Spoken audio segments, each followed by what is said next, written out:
like to open the meeting at 9:14 a.m. and thank councillors for their attendance, and we'll just adjourn the meeting for some more information. Okay, we will continue. Do we have anyone on confirmation of the minutes of the 14th of April? I'll move. Edwards. Move that the minutes of the ordinary meeting held on the 14th of April 2021 be confirmed, inclusive of the following amendment highlighted in red text. Resolution number OM/04.2021/34 that 1. Council grant the applicant a concession under section 121D of the Local Government Regulation 2012 for the amount of $40,000. And 2, this concession will be applied to the 2021 assessment period for the period of the 12 months. Okay, do we have a seconder for that? Councillor Taylor. Any opposition? Does anyone wish to speak to it? We're going to go to the vote. All those in favour? Okay, 9-0. Do we have anyone to confirm the minutes of the special meeting? Councillor McMullen. Mayor, I'll move that the minutes of the special meeting held on the 21st of April 2021 be confirmed. A seconder? Councillor Guthrie. Any opposition? Does anyone wish to speak? We'll go to the vote. All those in favour? 9-0. Do we have any further business before we get on to the agenda? Councillor O'Neill. Mr Mayor, I'd like to move a condolence motion. Please go ahead. I'd like to move the council on behalf of the Maranoa community express our condolences of the passing of former councillors John Dearden and Lex Mason, and that the thoughts of our community is with the Dearden and Mason families at this time. Okay. Okay, Councillor McMullen. I'm seconding it, Mr Mayor. Yep, okay. Seconded by Councillor McMullen. Does the mover wish to speak to it? Thanks very much, Mr Mayor. I reached out to one of our former mayors, Ozzie Barron, who served with John Dearden, and I'll read out what Ozzie has shared with us today. John Dearden boarded at the Roma hostel and was educated in Roma. He went on to Gatton College and after some years returned to Beverley at Roma. John was a member of the Bungle Shire for 16 years and a member of the Roma, Bungle, Showgrounds and Sale Yards Board. He was chairman of the Cattle Committee and always had the presentation and welfare of the animals as his first priority. John travelled to many sale yards throughout Australia and returned with valuable information on sale yard design and marketing techniques. Vale, John Dearden. Okay, does anyone else wish to speak? Mr Mayor, I'd just like to read a few quick words for the former councillor Lex Mason. Councillor Mason, or former councillor Lex Mason's family came to Roma in approximately 1953-54, the Roma area I should have said. Since 1966, Lex has made Mitchell-Dunkeld area his home, starting off at Balford. Lex spent 45 years as a supporting member for the Dunkeld Pony Club, one of the original founders of the club. He spent 30 years as a Waroo Shire councillor, and Lex was also in charge of the Marsing Yards at the Mitchell Show for many years. He was a member of the Mitchell Masonic Lodge for 60 years, so Vale, Lex. Okay, does anyone else wish to speak? Okay, we'll just go to the vote. All those in favour? 9-0. Any further business before we get on to the agenda? Okay, item 8.1, Roma Neighbourhood Centre. 5.1. Oh, sorry, I might have the old... It's a matter on the table, 5.1. 5.1.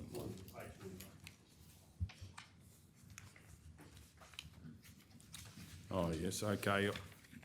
Thank you. Item 5.1, addressed mail policy. I've got a question on this one. Mr Mayor, Please. I have a conflict. Oh, okay, please go ahead. I have conflict of interest on agenda item 5.1, unaddressed mail policy, to Declaring councillor is myself, Councillor Joanne Hancock. Person with interest is myself and husband Graham Hancock. Relationship with category is Surat Post and News Priority Limited. Particulars of interest is Surat Post and News Priority Limited have a contract with council for the supply of goods and services in relation to unaddressed mail delivery. Type of conflict is prescribed conflict of interest, and the action is that I'll leave the room while the matter is being discussed and voted on. Thank you. Any other conflicts?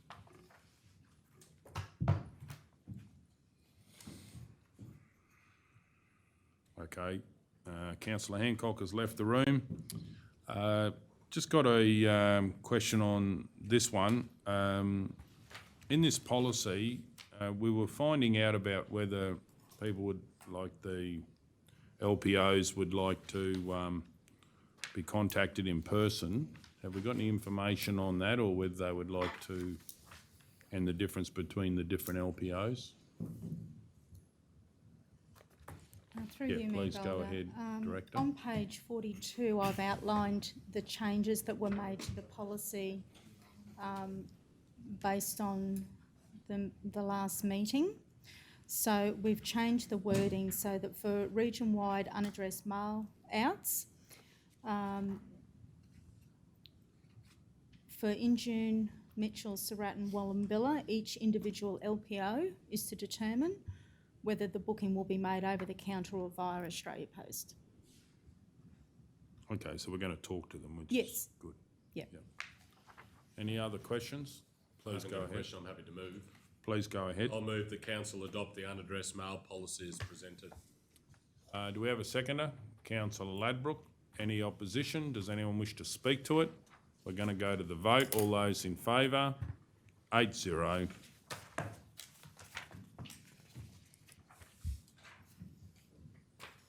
Thank you.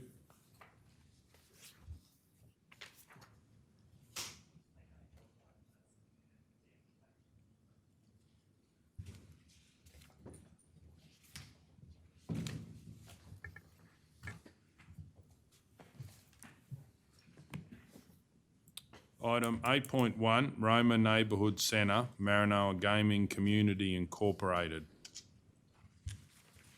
I'd like to move that, well, I'll read out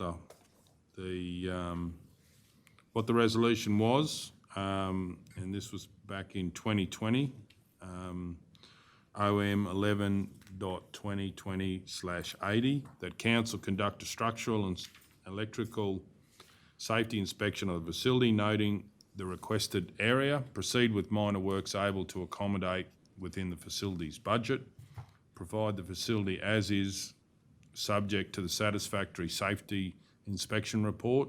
4, following items 1, 2 and 3, authorise the Chief Executive Officer, CEO, to enter into a user agreement with Maranoa Gaming Community Incorporated for 12 months, running a youth drop-in facility for the Maranoa. The rescission recommendation is that the council rescind resolution number OM/11.2020/80, stating that council can, that would probably be exactly the same. You'll be repeating it, yeah. Yeah. So then moving on to the recommendation that council conduct a structural and electrical safety inspection of the facility, noting the requested area, proceed with minor works able to accommodate with the facility's budget, provide the facility as is subject to a satisfactory safety inspection report. Following items 1, 2 and 3, authorise the Chief Executive Officer, CEO, to enter into a lease with Maranoa Gaming Community Incorporated for 12 months, running a youth drop-in facility for the Maranoa. So I'll move that. Do we have a seconder? And I think you meant a comment Beg your pardon? able to be, Accommodated. Able to be accommodated? yeah. Just to clarify that. Okay, do we have a seconder? Councillor Guthrie. Any opposition? Does anyone wish to speak to it? We're going to the vote. All those in favour? 9-0. Item 11.1, Distressed Animals and Welfare Concerns Biosecurity Queensland Response. I've got a question. I note the correspondence from, I think, the local officer. Have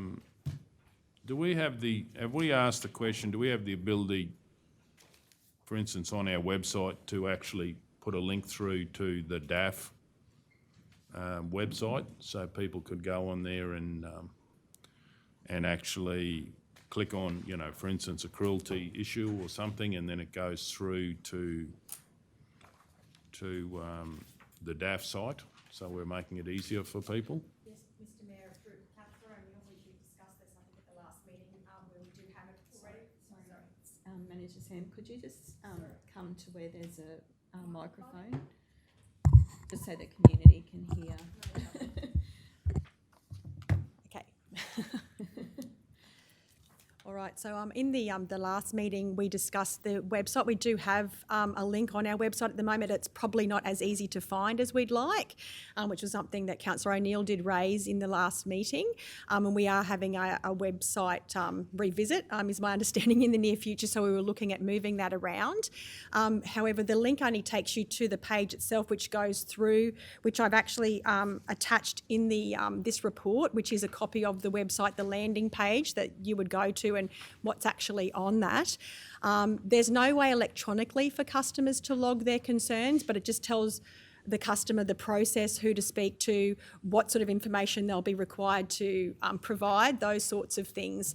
The RSPCA have an online form which can be filled out, but we don't have an RSPCA out here, but they have told me that they would then just forward that, you know, to the local officer out here to investigate.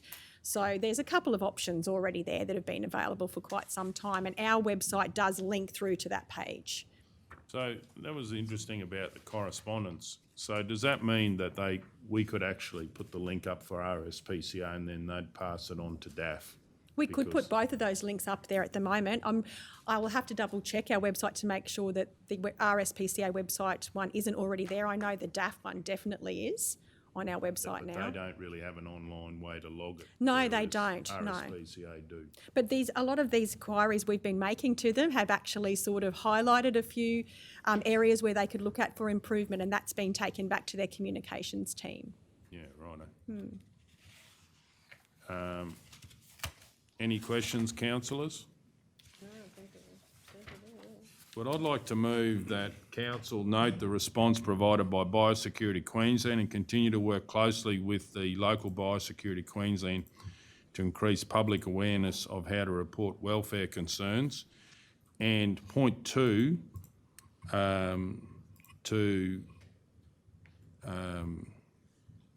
will be to investigate how to add RSPCA Queensland link on council's website so people can, a hyperlink on through council's website so people can report issues on the RSPC page. So what I'm actually saying is we're going to investigate that.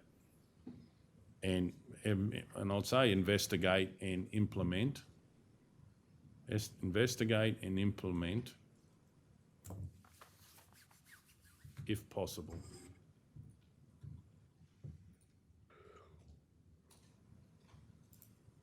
And then I don't need how, then we can take that out.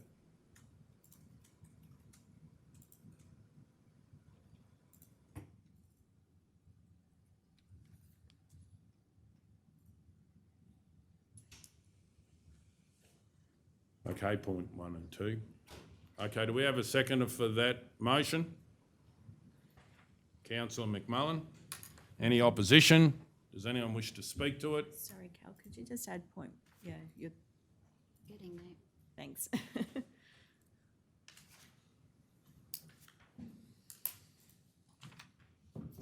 Okay, I'll speak to it. Definitely have some very distressed owners of animals that have seen, sadly, cruelty sometimes. It's obviously a very small number, but it is very upsetting, and anything we can do to provide other ways that can be reported So if we can work with other agencies to make it easy, because a lot of residents come to council and expect that council can help. So if we can make it easier, then this is a beneficial improvement that can get people, instead of talking about it, to actually log it. So hopefully some action happens for the benefit of the animals involved. Does anyone else wish to speak? We're going to go to the vote. All those in favour? 9-0. Thank you.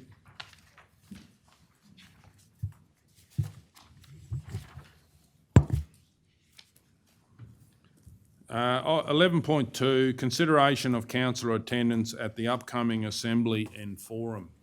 Do we have a mover? Councillor O'Neill. I'll move that Council 1 endorse the attendance of Councillor McMullen at the Western Queensland Alliance of Councils on the 17th and 19th of May 2021 in Richmond, and 2, endorse the attendance of Councillor Guthrie at the LGAQ Natural Resource Management Forum on the 25th of May 2021 in Charleville, and 3, draw applicable registration and travel costs and accommodation costs from attending councillors' conference budget allocation. Okay, and we have a seconder, Councillor Burkett. Any opposition? Excuse me, Mr Mayor, can I just double check something? Sure. Was there one for the mayor that needed No, to be I'm not added? going now. I've got a funeral to go to. So Oh, okay, all right, no, I just heard something Yeah. yesterday, I wanted to That's make it. sure that was covered. Yep. And, right, so we've got a mover and a second. Does anyone wish to speak to the motion? We're going to go to the vote. All those in favour? 9-0. 11.3, monthly financial report as at 31st of March 2021. Mover.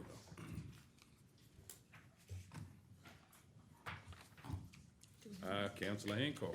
I move that the monthly financial report for the period ended 31 March 2021 be received and noted. Okay, do we have a second?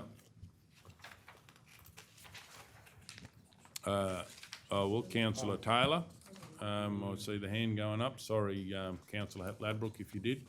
And any opposition? Does anyone wish to speak to it? We're going to go to the vote. Mayor, also I'd like to say is I'd just like to thank Director Sharon. The report is very clear, very concise and easy to read, and I just want to thank you for the time and effort you put into that. I'll pass that on to the team. Thank you. Okay, so no one else wishes to speak. We're going to go to the vote. All those in favour? 9-0. Item 12.1, water restrictions review.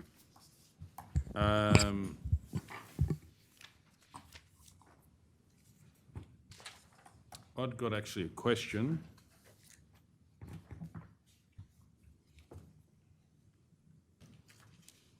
So, as far as this report, are we going to ask people, if we go and talk to them, why they're watering on that day if it's not the correct day? Because, you know, it can be a way that, for instance, there's a reason for that, or so rather than give out the caution, or give out the caution as well, but I'm just wondering whether there could be a step which is actually asking, you know, why you're on that day, and they'll say, well, I'm on shift nights and whatever, rather than here's a caution because you've been. We thought we can even put that on the notice, especially if you have a reason, please contact us, and we can actually put that on the bottom of it there. Yeah, but it's just, for some people, it can be quite confronting getting a caution notice. So I'm just wondering whether we should not ask them first and then go to a caution notice if they're. Through you, Mr Mayor, the first approach will just be a verbal comment, just to remind people and speak to them about it. Yeah, And then the second one will be dropping a notice in their postbox, and then the third one will be the letter. yeah. So the first one will just be a verbal approach, and we'll talk to them. Practical. Yes. And also, does that mean that you'd ask questions why they're watering on the wrong day or at the wrong Well, we'll be time? approaching them and saying, are you aware that this is the wrong day, and Yeah. give them the opportunity to answer that, Why? yes. Yeah. Because we might have things outside our policy, like shift workers or whatever the deal is. It could be something that, you know, I note that there's actually like a different rule if you've got a new lawn, that we give them, if they're putting a There's a lawn down. dispensation for that, yes. Yeah, so Probably part of the, just to mention that too, further councillors, that we did talk about doing a bit of an education program them on you know, tips for watering and growing lawns there, and we're having a bit of a conversation there amongst ourselves there, and there is a couple of really nice lawns in town that where it'd be interesting to take some photos and say to people, look, you know, everyone thinks you've got to spend, use a lot of water to grow a good lawn, but there's a few in town we've got in mind there where we can actually have the photos there and say, look, you know, this actually lawn is here in Roma, it's using bore water, but it actually only takes this much water per year, and using those as a bit of a guide. So people can actually look at it and say, oh, geez, I didn't, you know, you could actually have a really nice lawn and only using this much water. And then, you know, but how do you do it? And it's all about, you know, wetting agents and things there too. So that'll be part of it. We did discuss about doing a bit of an education program, but we thought it might have a bit more benefit if we actually can give some real life examples of some good lawns in town that don't use a lot of water. Councillor Durkin. No, well, actually, the question's just been answered. I was going to ask if we could add that into that media campaign, water-wise tips and that, but that's answered that. But I'm happy to move if that's going to happen. Yeah. We just thought it might be beneficial if you can actually show some real life examples there. So. Okay, councillor, got a question? Councillor Well, question or comment if you're allowing a bit of discussion. I mean, I don't have a problem with this up until point 4 or dot point 4. I just think dot point 4 and 5 that should come back for another decision of council, similar to the process we've put in place for the issuing of, the steps after people don't pay their rates. I just think that if we approve dropping off an official portion, full stop. So could I just ask the director to comment, because it's a different process? Just recommend that we bring this back to council, particularly around the value of the infringement notice. Well, I get sorry, again through you, Chair, I get the infringement notice, that should come back to us, but just, I thought there was a flavour in the discussion the other day that we would, before an infringement notice was issued, that in fact would come back to the council table for us to have a look at that. It's probably, sorry. No, I was just going to make the comment that for our animal control, we issue advisory notices in the first instance.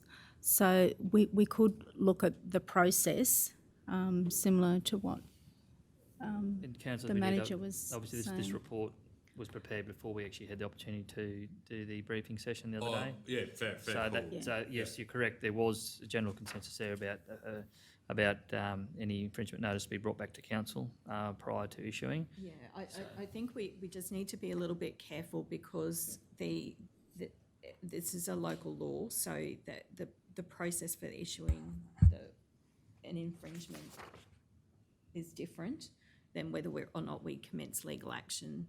That perhaps could we just bring it back that incorporates an advisory notice, so that it's consistent with how we manage other local laws. Yep. And that we make sure that the right person is making the decision about whether or not there is compliance with the local laws, and that the policy, the process is. So it's not under a local law; it's under our Water Act. Oh, is it? Yeah. Okay. So it's a regulatory. Correct. matter, Yep. so- Yep. Yes. Yes. One Correct. more Okay. point, Mayor, if- Oh, yeah, and then councillor Ladbrook. So I see this not dissimilar to, and this is probably a local law, the CBD car parking. Again, that was probably local law as well. That one. This is under the Water Act, so. It just, before it goes out to a big stick, it needs to come to the council table, is my point. Yeah, I'm feeling that this is really, it's a process. It's not an individual resolution. That's why it's probably, if we can do it as a cross-directorate review, mindful of council's input, Yeah. and we'll bring it back in a Yeah. different form. Yeah. Councillor Ladbrook. My one concern is, a lot of older people are staying home longer, and often they're quite confused. So if they got an infringement, we just have to be careful, because if we send them a notice, a lot of them they'd spin out with it. You know what I mean? We just have to be a bit careful how we do it, because a lot of more people, older people, are longer at home. Yeah, no, I certainly understand that. So probably just so we're clear, there's 4 steps to it. The first one is that if we see someone's sprinkler on, the staff will go and approach them and just say, look, do you realise these are the notice, these are the watering times? They're often quite confused. Yeah. And sometimes timers don't go off and you know, and it is just a friendly chat, the first one. Second one is we do have like a card we can put in your mailbox if we see it a second time. Third time is then a letter. And then the discussion, again, pointing out this report was obviously written prior to our briefing session, the recommendation. But then I think in council's thought, the fourth step is then, you know, any of those ones that they're continually having an issue with, council does have the option to issue an infringement notice, but requesting that all those ones come back to a council meeting prior. So It has more of the flavour of a policy approach. How does the current term of council want us to approach this particular matter? So we'll bring it back in that form. Because if we ask residents, you know, why they're watering and is there issues, it might actually, if we get that information back, even if we do put the policy down, we actually could get things that we need to change about the policy, because it could highlight some issues that we don't know about. So good for getting that feedback back. So can I just clarify? Yeah. So advisory notice was one, you know, that verbal comment was one point.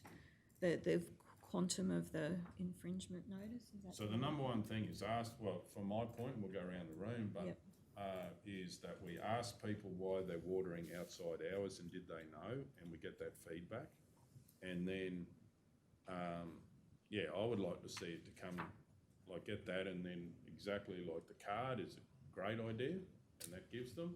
And then I'd actually like to see the others come back to council and say, we've got these issues, what are we going to deal with them? Because we're not sweeping them under the carpet, we just have a process that's a bit friendlier. Yeah. Okay, Councillor McMullen. Mr Mayor, if I were a ratepayer in the town of Roma, I would be asking the question why we're having restrictions. When I see this report on a website, we are well within the allocation on every year, according to this. and the allocation, so the council's correct. We've always said our allocation. We're pretty fortunate, Roma, with our allocation out of the Artesian Basin. We've even discussed in the chambers about actually transferring some of the allocation to our other town usages there. We are fortunate we have potential there for growth. The restrictions, as pointed out, like these water restrictions we're talking about, they haven't changed probably in the last 12 years. They're the exact same water restrictions that we've had in place back in Roma Town days, and since some amalgamation, they're quite long term. It's just about the only reason we brought it back is it's just that last step in terms of if there was to go an infringement, would council like to see them first? But it's probably about watering smarter. It's just during the daytime, in the middle of summer. They were very beneficial a couple of years ago when we had a lot of major issues with bores going down, water pressure. We've spent a lot of money in our capital works over the last few years to upgrade that. But it is probably just about that education there, and because otherwise water can be wasted in the middle of the day there. So. Well, Councillor O'Neill first, and then Councillor Hancock. Did have a hand Oh, up right, before me, okay, but sorry, yeah. Councillor Hancock, then you first, and then Councillor O'Neill. Thanks, Mr Mayor. Something that I would like to see is involved in the media campaign is a magnet that goes out with your watering times that people can put on their fridge. Because sometimes I think either they're new to town and they might not know the watering times, or you just forget. Sometimes you forget. And so I think as part of a media campaign, if we really want to promote our watering times, I'd love to see the cost of providing a magnet that goes on people's fridges. Every time we go to their fridge, they're getting a visual reminder, and if they forget, it's right there. So I think that there is benefit in using a magnet that goes on the fridge with the watering times. So I don't know how, can I ask for that to come back? I think that's a really good idea. We can include. Can you put their garbage day on that as well? Well, a lot of people don't know when to put their garbage out. That's a good idea. Well, maybe it's, It's like a welcome pack. I think that's what it's been brought up in a few different subjects, like a welcome pack. But that's the only thing you've got to find out if they're new to town. So. And put the council numbers on there too, so if there's a Oh, customer service Customer number as well. service Yeah, issue. the top three things we need. Customer service, email. But I think your watering times definitely need to be on your fridge. Councillor O'Neill. Mr Mayor, just to Councillor McMullen's point, I mean, correct me if I'm wrong, but I think I'm the only councillor who is a resident ratepayer in Roma. Others may have houses in Roma, but I live here.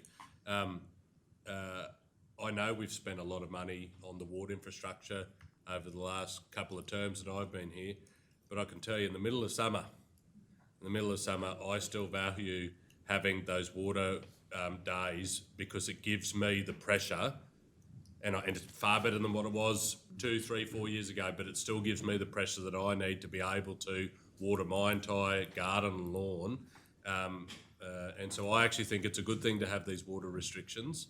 Not in winter. I think that's smart what we're doing to allow people to water, you know, on their days, but, you know, not restricted by the times. But you know, I support having the day allocations just so that we've got enough pressure to have a shower and to have the sprinklers going at the same time.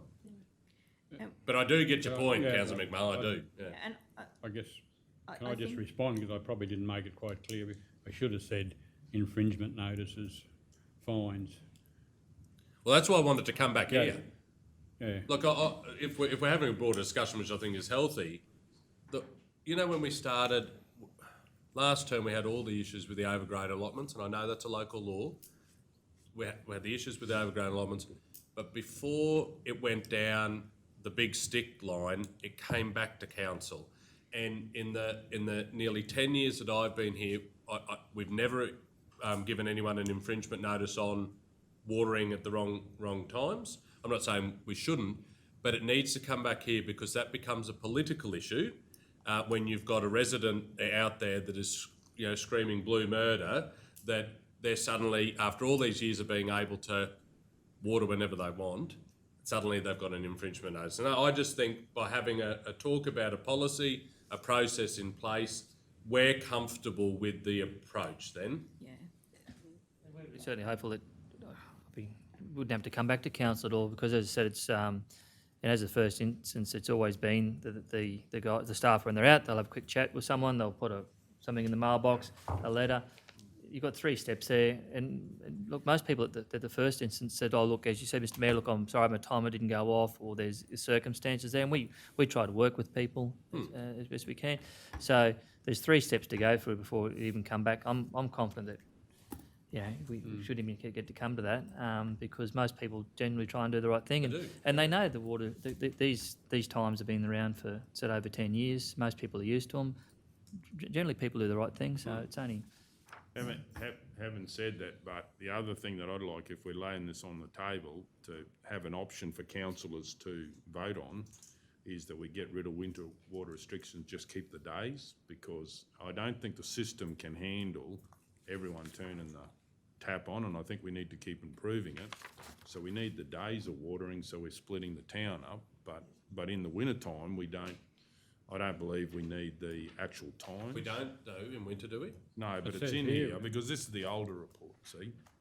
in the report it says we do. Yeah, so when it comes back, just... Oh, is that Yes, Sewerage? yeah. Oh, Everywhere else? Yeah, that's right. Sorry, Yeah. okay. Not for anywhere else, it's only for Surats. Oh, yeah, okay, but then the question is, do we need it for Surat? But it's a pressure thing there, isn't it? So that's controlled. That's allocation problem. Is it? We've got to control the amount they use, so we stay within an allocation. And having said that, though, it certainly will be. Oh, sorry. With Surat, though, that probably only is the one we had the issue with allocation. We're obviously with Surat, we get a certain allocation out of the river, and we have to stick to that. And obviously, that's a tight allocation. We're not as fortunate as we are with the bore water allocation. But with that new bore going down in Surat, that is going to give us a lot more flexibility and pressure there too. So I think once that bore is operational, I think that'll be in 12 months' time. We may be able to do with Surat what we're doing everywhere else in terms of those winter restrictions, because if we offset that river allocation with that bore allocation down there, that'll give us a lot more freedom. But we're probably 12 months away from that one, though. But the other thing that I think we moved the motion here, and it was carried was for us to investigate extra water licence out of the river, because I think I've heard that some people are not keen on using bore water. They want to use for their gardens and that. So can we check up and see how we went with investigating that? So we started that, Mr Mayor, just trying to find out about increasing the allocation there with the river water. It's pretty tight, but I mean buying a commercial allocation, because there's allocations along there and there's a process and you Yep. have to see if anyone else wants to buy it. Yep. But I think there was a motion in council if we look at that. Councillor Mayor, McMullen? I understand what you're saying. I've had conversations with a few residents of Surat. They like concerned about the bore water for the lawn, but my understanding of it, the bore water will be used for the treated potable water. So that will, if we get an 80 megs there for potable, there'll be 80 megs less going into the potable, which will be cheaper for council to treat. Yeah. So there'll be an extra 80 available of raw water. That Yeah, sort of, I correct. got that correct? that's correct, Yeah, councillor. Yeah, that's right, Mr Mayor. So. But even with that, I understand Councillor McMullen, but I don't think they want the river water treated rather than necessarily bore water, is some feedback I've had. Now, What, that for might not, for the houses? yeah. So, Oh. but the question is, we'd have to get a broad feeling Yeah. from the community what they want. Maybe that was only limited people, so.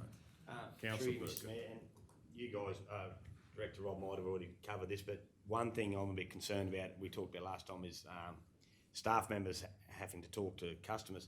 There's going to be a lot of staff members that don't like confrontation or aren't people, how to deal with people correctly. And if, like an apprentice, for argument's sake, I've been down this road, you've got to go in and tell someone, one, you might know them or anything like that, and you've got to go and tell them, mate, your sprinkler's out, you got to turn it off. If they're sent out there, a lot of times, if he gets safe, the nervous kid, he might say, yeah, I did, but didn't, sort of. So it might be a little bit of education there as well, that to be comfortable in doing that, because it could be a bit intimidating for someone to do so. That's a fair point, councillor. Yeah. So, councillor, just touching on a few points, like a couple of, I guess, improvements that we'd like to make going forward, and it's not limited to this particular policy, but to include up front why, because this goes to your question, Councillor McMullen, is so that part of any policy that council adopts, if we put in why it exists, that puts the added context, and then if we identify for you what things you don't have discretion over, not necessarily just water restrictions, but what are the things that we must do as a council, and what are the things that you have discretion over, and the key policy questions that you want to cover off. So we hope that will help going forward as well. And so we can take the things that you want to achieve, and we'll bring that back with the Sorry, new Mr. Mayor, format. I'd just like to clarify. So when you talk about restrictions, are these just normal, what you call normal watering times? Are they? They're not. You know, sometimes they, in a drought they put restrictions on, and then when it rains they lift the restrictions. So are these? These are all. Are these just normal? Well, these would be watering times? normal after 10 years, you'd think that'd be normal. Yeah. All the time. So there's no actual. It's not a restriction, is it? It's not restricting water. It's programming, and maybe that's a really good Yeah, the clarification that I we don't don't. like the word the word restriction is sort of making out that you're restricted in. And people get their back up straight away if they hear that. Timetabled watering. But they Yeah, have been called restrictions. that's a really good idea. Schedule I was a watering kid times. when I lived in town. They were called restrictions, but I mean, It's what is normal. What People does are waiting to hear when you're going to lift the restrictions, but you never do. I mean, they're just the normal. No, that's fine. Yeah, Maybe and schedule if- watering times or something. Yeah. Yeah. Yeah, and if we do that combined with the magnet, and we've got clarity about the process that council wants us to follow, Yeah. a really positive step forward. So the other thing was, I noticed on this page on the back, Roma Water Strategy, what page is that, Mr. Mayor? page 83. We talk about that now because I want to put forward about council looking at that bore 6 k's from town. And it's- So is that on here, new bore? So, That's not really related to. well, I just noticed this is in, or should I bring it back as another? item. That's a separate issue, Mr Mayor, very. Yeah, it's just noting that these are in here, that's all. But that's fine, I can bring it back as a separate. That was discussed at another meeting when we did the water asset management plan. Yeah. And so that'll be a separate report, it'll come back in the future covering that.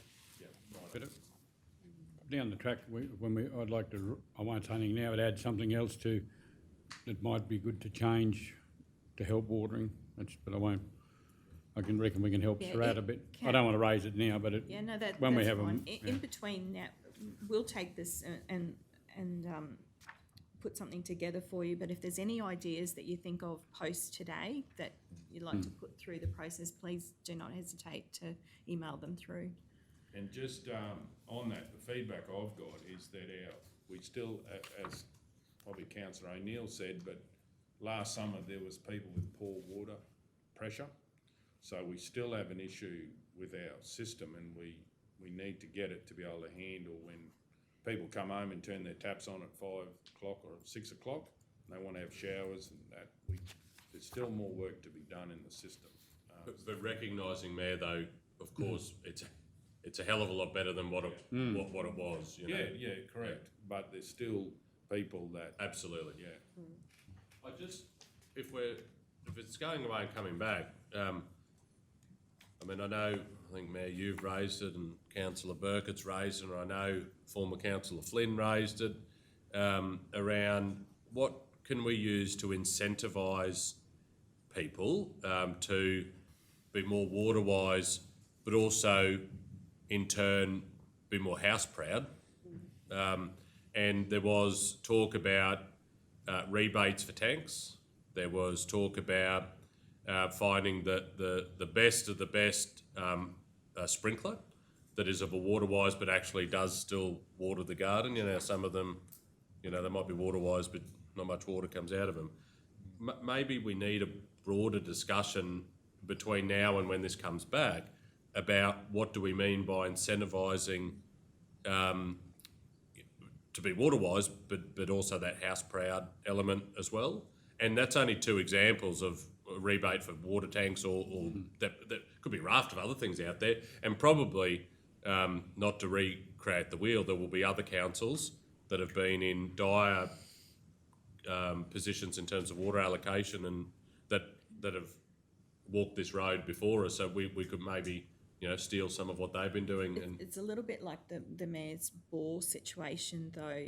That might be part of a broader strategy.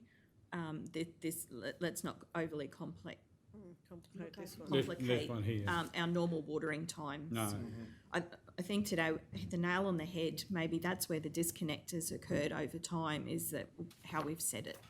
And then I think absolutely right, Councillor O'Neill, that we need to have some other complementary initiatives, but let's not hold up the normal communicating our normal watering times and the why. can we allocate, not now, find a time, but can we look to allocate some time where there's enough of us that have said that this is a priority, that some work be done, and then we have a wholesome conversation to bring something back to council. Yeah, and it could be part of a budget initiative as well. Yeah. So it's before next summer, like we're ready to rock and That's roll right. summer. Yeah, and now's timely because we've got our budget discussions, so. Yeah. And part of the budget that I'd like to bring up is that we have a discount if people, you know, have a attractive yard and also can actually mow their footpath, so it can save council some money. So we might be able to do that so obviously I'll bring that up as part of budget discussions and see what council thinks. So do we have anyone that wants to lay this on the table? Oh, please go ahead. It was a very long laying on the table, Mr. Mayor. Sorry, Mr. Mayor. Like, I think it's sort of talked to Rob. I think it's a great idea, some of these initiatives. I think what would be really productive to that discussion would be just there's so many options available that we talked about tanks, Rob's mentioned wetters, that sort of thing. I just think what would be real productive to that discussion is what's the underlying objective of what council's trying to achieve there. So if it is improved greenery up to the curb, I just think that would be really helpful to have an actual wholesome discussion about it. So what's the actual objective? Because still bring the ideas, the tanks and all of that, but I would sort of see as an example, the tank would achieve an objective of allowing people to fill that up at midnight or whenever, so that takes pressure off the system during peak hours. So I just think if we have the objectives of what we're trying to achieve, trying to incentivise, an objective will be to try and incentivise green lawn to the curb. Now, how do we achieve that? But just rather than focusing on the solutions, I just think if we've got 3 or 4 real key objectives, there might be some officers' solutions, there might be some councillor solutions. I reckon we'll get a really good outcome there. So, but yeah.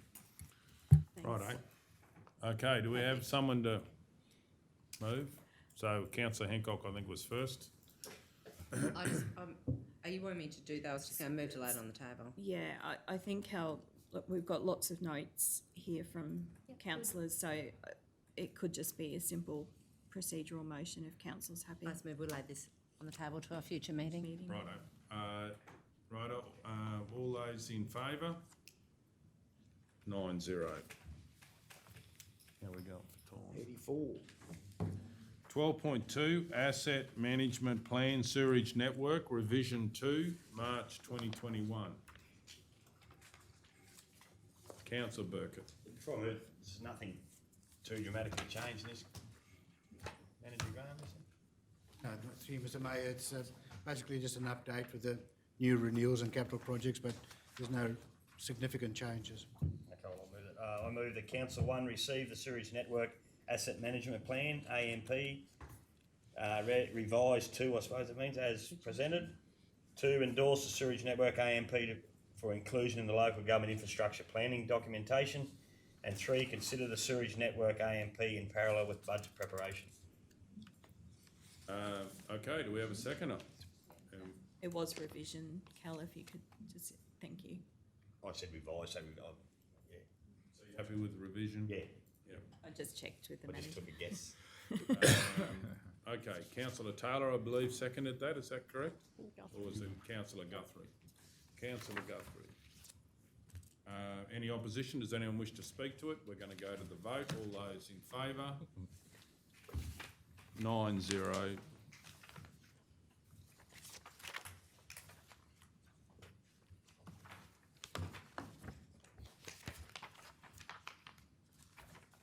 (13.1) Injune Disaster Management. 12.3. 88. Thank you. Asset Management Plan Gas Network Revision, March 2021. I've got a question. No, I don't think so. No. I don't think it's. Oh, there might be another report in here, is there? There is, Mr. Yeah, right, okay. That's for the gas.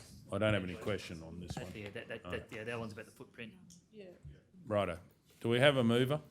Councillor Burkett. In the plumbing thing, I'll move that Council 1 receive the Gas Network Asset Management Plan AMP Revision 3 as presented, and 2, endorse the Gas Network AMP for inclusion in the local government infrastructure planning documentation, and 3, consider the Gas Network AMP in parallel with budget preparation.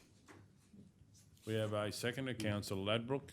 Any opposition? Does anyone wish to speak? We're going to go to the vote. All those in favour? 8-0.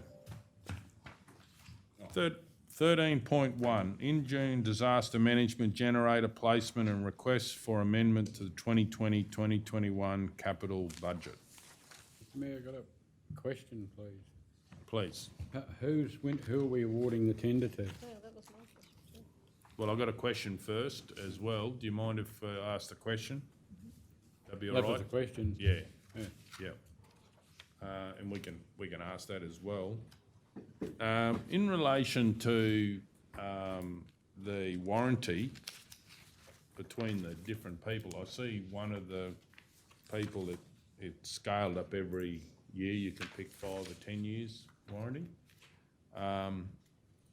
For the other quote, what's the warranty on it? Through you, Mr Mayor, I'd have to check on that. Initially, just to answer the question, that we haven't awarded it to anyone. This was just initial quotes to start with, to get the project rolling, to get an idea on how much it would cost to move forward. So does that mean you wanted to know whether we're just happy with the sort of, I don't know, budget amount or something, or what was the plan? The placement of the generator as well as the budget allocation, which was already granted in the 22 or Yeah. 2021. Yeah.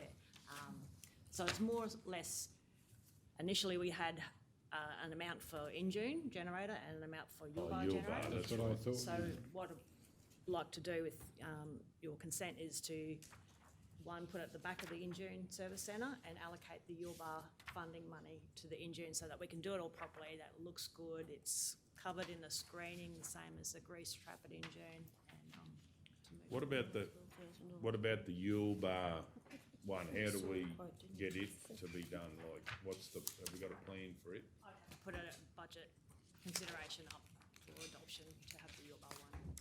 Councillor Hancock, excuse me.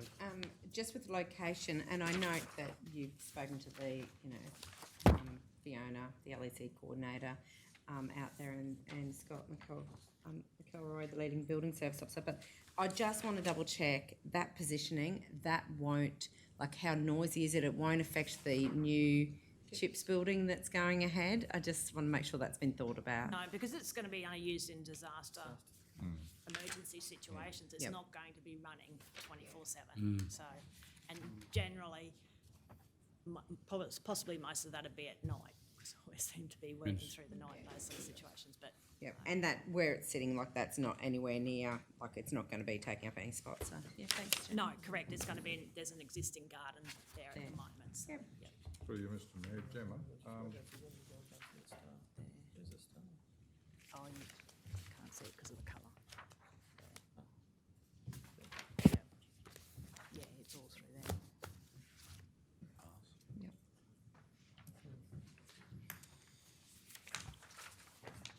just budget-wise, Gemma, budget-wise, so 55, so budget-wise, it'd be 55. Yes. What if it comes in more than that? What happens there? It's just a matter of estimating. This is just an estimate anyway. It's isn't an it? estimated Yeah. figure as it is, but I would be able to use Get Ready funding if I did fall short, because it's helping the community. Yep.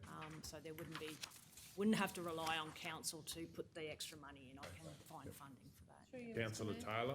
Gemma, I might have missed it, but what happens to Yuleba now then? I'll have to put up another budget consideration item Okay. for, Yep. yeah.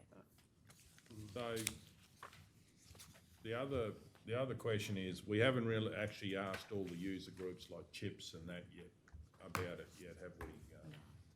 And the other benefit is generally, like, we try and get like the second benefit, so if we can run our council offices and maybe the Chips with it, and like it could mean that we've got like an area there that when it goes offline with power blackouts, we actually have benefit as well as for disaster management. Correct, yeah. So is that the plan, to connect up so the cafe would have it, or those?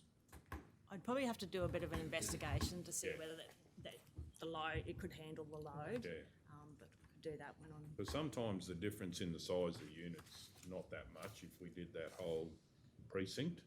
And that means that, it could be, we could have the school, the school presentation night and there's a blackout and we're still operating. So it could be bigger benefit for that whole, like that, nearly that, all those council buildings that are there, and have capacity for it, which obviously you don't have information about now, but it could be something that Something to consider, Mr Mayor, that's right. It's that about we could 10, look 10%. at when we're spending this money to do it properly and have it for our buildings. Yeah, we look at that, and just as Gemma said, come back to load there, I suppose, at the end of the day, with the disaster one there, it's got to drive your disaster management centre, in case of an event, and if we can actually get some extra benefits out of it, Could be the cheapest way. We could have a backup supply for our buildings, even if we have to, do a little bit in there.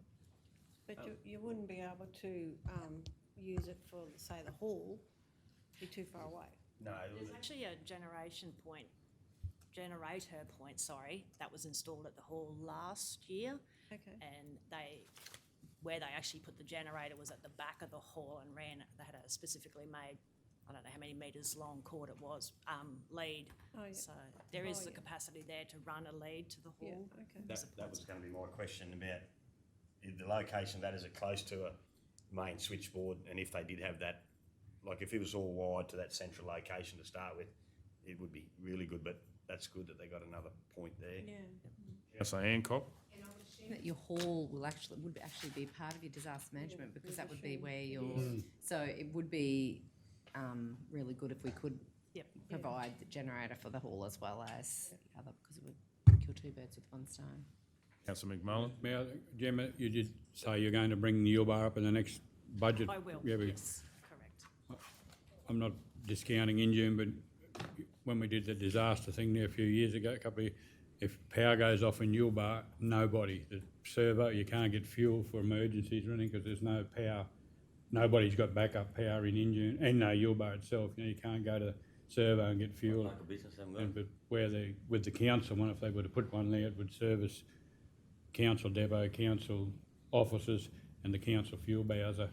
And so at least they could get fuel for emergency stuff. Other than a couple of little small packs, private ones there was no backup power in Yuleba at all back then.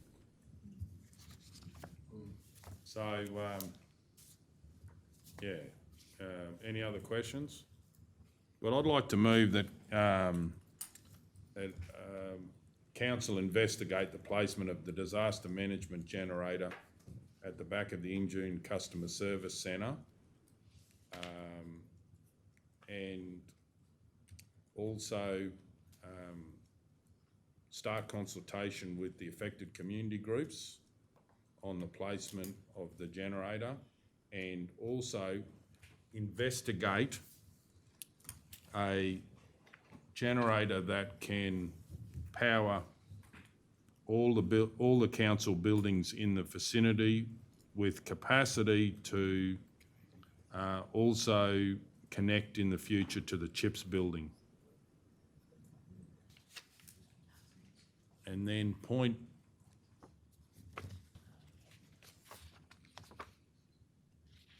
You have to take out the capital works budget. And then point 3, also investigate a backup generator for the Yuleba Council office and service centre. The problem is, to me, just sorry, just to interrupt there, that was going to come back in the budget anyway, which is only a couple of weeks away anyway, so probably don't. But this is a way that instead of like picking one and not doing the other, we could actually look at doing both, and it might come through to budget, but we're actually saying to these people, we might have 2 sites for you to do. Yeah. Tell us, and what they are, rather than sort of one misses out and one gets it sort of thing, Yeah, just the probably I think just to point out to council there with that Injune one at the moment there, we probably won't get it done by the end of the financial year with the way the resolution is there. So that money will probably have to be carried over to next year. So Injune won't probably be done this financial year if we're going to go through that extra step. But that's all right. Just and then as Gemma said, we have got that get ready money which we had looked at for next year for the Yuleba. There's a bit of homework to be done on that Yuleba in terms of what capacity is down there. But we're going to put that in the budget anyway for next financial year, which is only a few weeks away from discussing anyway. But no, just pointing out that Injune one will, just with the rewording there, it probably won't be done by the end of the financial year, and that will be a carryover. Yeah, but for instance, when I've said start consultation, that really just means the community groups, not the community, just the community groups. So, for instance, the CHIPS, who uses the hall, cafe, are you happy with it? Because we don't want them saying, oh, you put it in the wrong spot, And for Councillor Taylor, the buildings are very close there, so if it's going out the back, it doesn't take long to wire it into all of them. Yeah. But we'd have a really good solution that we'd have a really good disaster management solution. Still have to say it's going to come out of the capital works budget though, wouldn't you? Yeah. And I'm haven't said like, so if we check with the 4 groups, that they're happy with the position, then it should be keeping rolling on. And I would also like to find out the whole of life cost, including, for instance, backup, whole of life cost as far as backup. For instance, who's got the warranty? I see one of the vendors has got a 10-year warranty that you can pay for. We've got some experience in our building here with generators and so forth to get a bit of that feedback.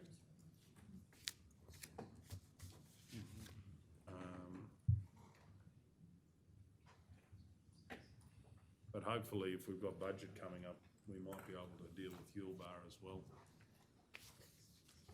Okay, so I'd like to move that the placement of the disaster management generator at the back of the Injune Customer Service Centre well, that's probably not the right word, placement, investigate. You've got that as that council. Oh, yeah. Oh, no, that's right. Sorry. The council investigate the placement, that the placement of the disaster management generator at the back of the Injune Customer Service Centre and start consultation with affected community, community groups and business, because there is a business in there, on placement of the generator. 2, a generator that can power all the buildings in the vicinity and the capacity in the future to connect to the CHIPS building. 3, a backup generator for Yuleba Council Office and Service Centre. Costings be brought back.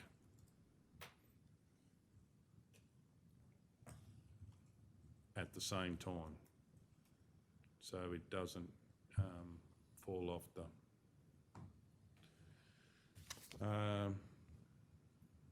And so that the capital works budget be entirely allocated to purchase and delivery.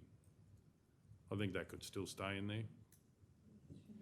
That, and then 4, that the capital works budget work order 22284 be entirely allocated to purchase and deliver and install the generator at the Injune Customer Service Centre. Is that okay to give you enough direction, Director? Okay, do we have a seconder for that motion? Councillor Guthrie, any opposition? Does anyone wish to speak to it? Probably may have probably just swap 3 and 4 around, just like what we did with Injune anyway, so. Yeah. And 4's about Sewerage, just probably flows, but better be in 1, 2 and, because that work order is about the Injune one, and then your last point is about investigating the Yuleba ones. Yeah, so we can be talking at the same time, so we can keep the momentum up on Yuleba.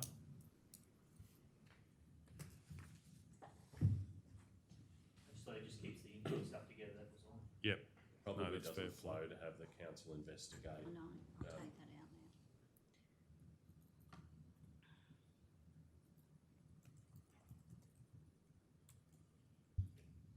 now. Righto.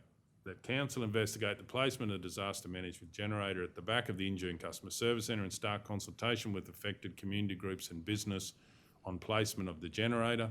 2, investigate a generator that can power all the buildings in the vicinity in a capacity in the future to connect, or Sorry, with the capacity it should be.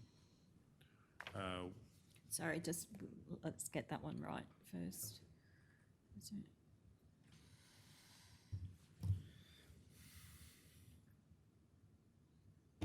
So point 2, Cal, is where the mayor's at the moment. Yeah, with the capacity. Sorry, say that again for me? Council investigate a generator that can power all the buildings in the vicinity and remove and with the capacity. So, Mr Mayor, can I make a suggestion? Yep. Council investigate a generator with the capacity and then go on from there. Yep. With the capacity to power all the buildings or? Yeah, all the council buildings. did someone say precinct? Precinct, well, it just said if you say vicinity, people will think, oh, across the road, I'm going to get freaked out. So, Council buildings. no, when you said council afterwards. All the council buildings in the vicinity, Or in the precinct. Precinct. that's fine. It's probably tidier, yeah. With the capacity in the future to connect to the CHIPS building. Well, is that, Yeah, we're starting to, okay. we've done a press release on it, so, yeah. No, that wasn't the bit. Building in the precinct, including the future CHIPS building. Yeah.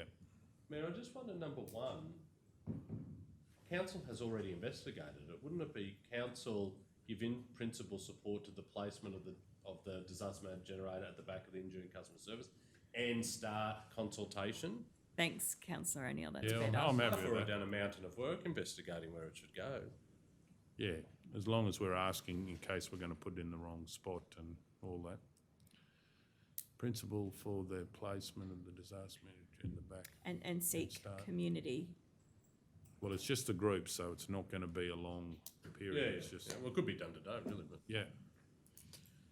And consult with affected community groups and business. Yeah, that's fine.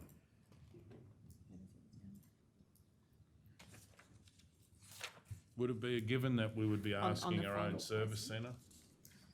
Would it be a given that we'd be asking our own service centre, or should we put that in there as well?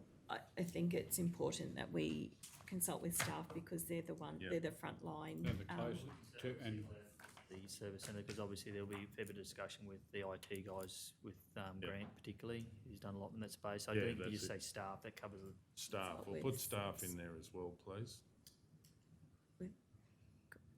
With Groups, local business, staff. And we'll Oh, just no, start it might not be because- local, yeah, sorry, good point.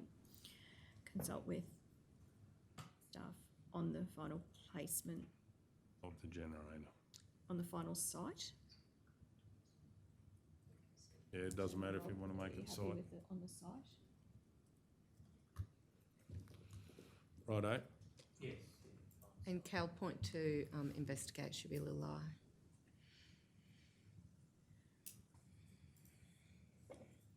Righto. Council given principal approval for the placement of the disaster management generator at the back of the Injune Customer Service Centre and consult with the affected community groups, business and staff on the final site of the generator. 2, council investigate a generator with the capacity that can power all the council buildings in the precinct, including the future CHIPS building. 3, the capital works budget order number 22284 be entirely allocated to purchase, deliver and install the generator at the Injune Customer Service Centre. A backup generator for the Yuleba Council Office and Service Centre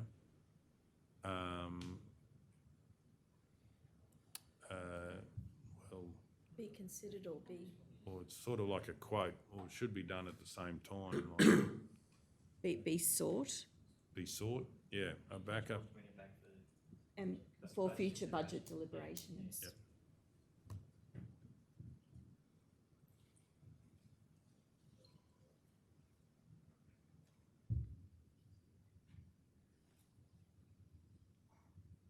Cal, could I just make a suggestion of point 1 where we've got affected community groups, businesses, plural?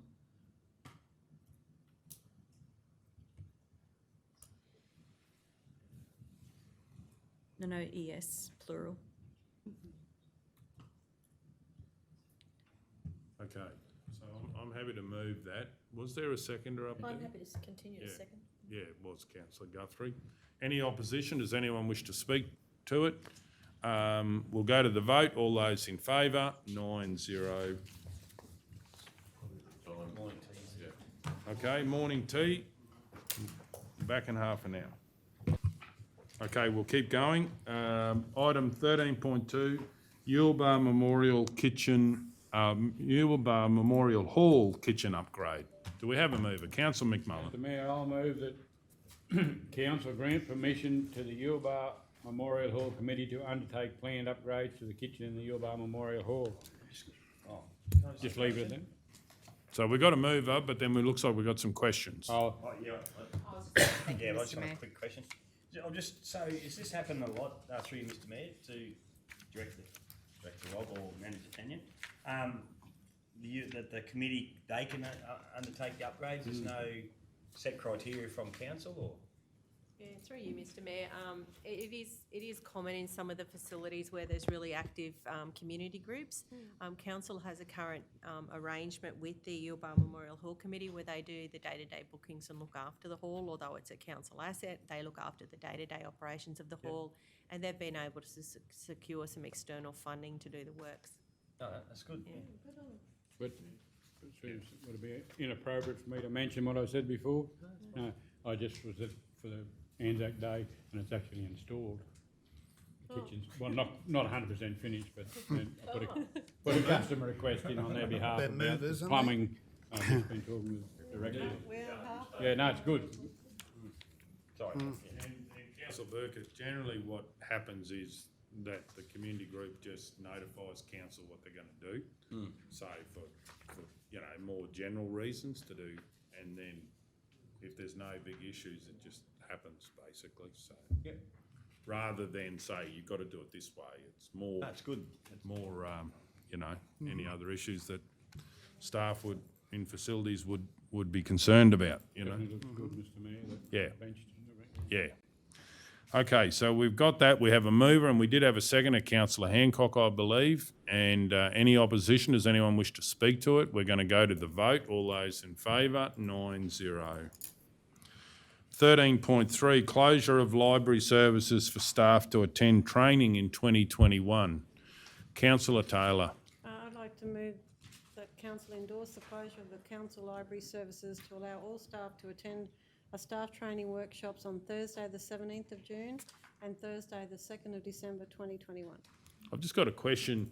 Do we have a sort of procedure in place where we just notify all the people that come that we are shutting like weeks ahead so they're aware of it, and just keep reminding them that we're not open next Thursday and Monday or whatever it is?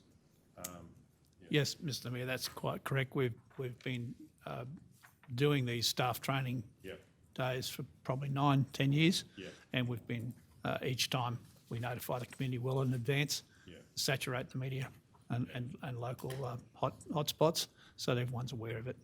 And when people come in and drop books on and out, in and out, do we let them know about it then?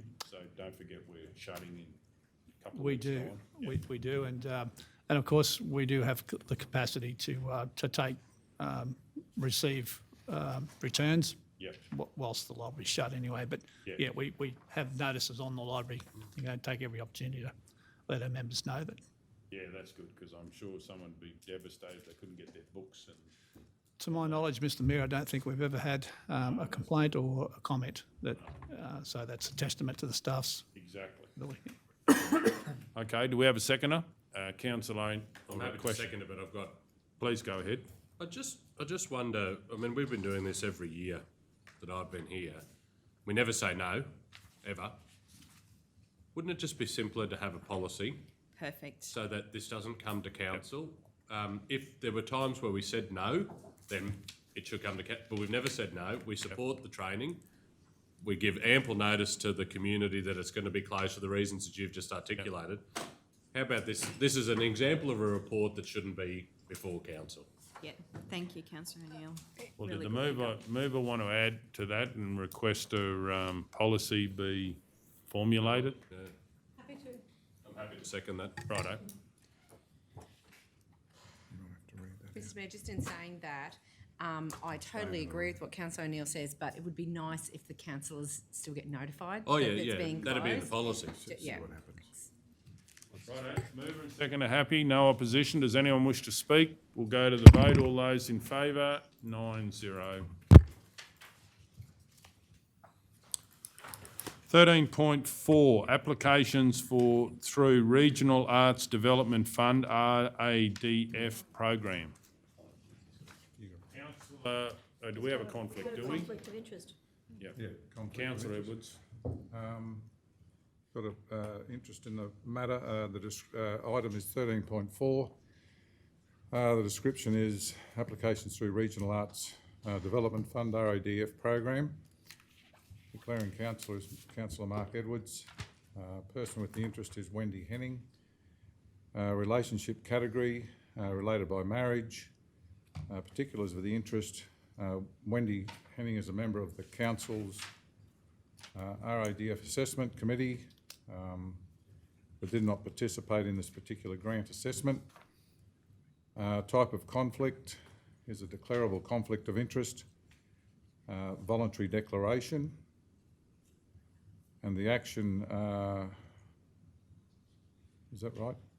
Action, anyway, the action I'll take, I wish to participate in discussion and decision-making, and I'll rely on the other councillors will vote on that and any conditions.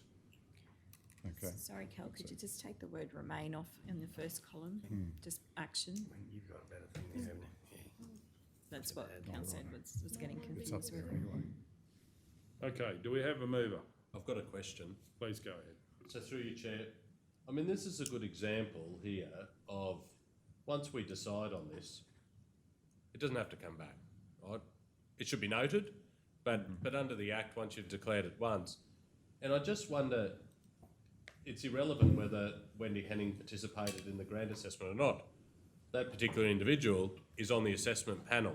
Yeah, she didn't, It doesn't- wasn't going to gain from it. But then if you declare that because she's on the assessment panel, those things, then it should be noted in future reports. But that's what they're trying as best to simplify it, that once you declared it once and it's the same conflict, you don't have to keep bringing it up.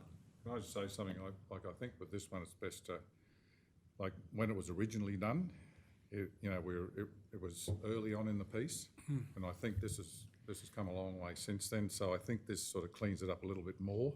I think the that's my difficult, understanding. Yeah. I think the difficulty with this one is that it's so far removed, and it's even further removed because it's by marriage. It's hardly recognisable, and it doesn't fall within the normal. Yeah. So we did talk about the difference between, like, we are small communities, and what. And people know each other. So even though it's technically not something, quite often councillors want to take a conservative approach. And that's what we're trying to navigate at the moment, is how can we best make sure that in a very small community, councillors are feeling comfortable in how they're approaching matters. So I guess that's some of the complexity with this. But my point is, by having the bit in there under particulars of interest, did not participate in this particular grant assessment, when this next RADF round happens, and if that particular individual is on the assessment, Councillor Edwards is going to have to redeclare. Can I perhaps just get some advice on behalf of all council in relation to that aspect? And then I can bring that back. I can separately circulate that to councillors. Just in relation to Councillor O'Neill's point, does that have to come back? Like once it's I'll considered get to be, some you don't- advice. Okay, yeah, right. On this particular matter and what its implications might be going forward. But I know that when we had the preliminary discussion, the point was made that she wasn't even in the room in this particular matter. So it's even like a... The apple's getting further pegged. The apple's getting further far. Make it a bit better for the oranges at California. But it's the old story. It's even is, further from the tree, Yeah, like. that's my point. So that's why we it's the sort of. unknown. It's sort of the unknowns. So. Orange, yeah. Yeah, it was the unknown. So anyway, So I think it's helpful for this particular purpose. We understand where councillors are coming from, and we'll get some advice for you. Righto, do we have anyone to move on this? Councillor Taylor. I'd like to move that it is in the public interest that Councillor Edwards participates and votes on the agenda item 13.4, because a reasonable person would trust that the final decision was made in the public interest.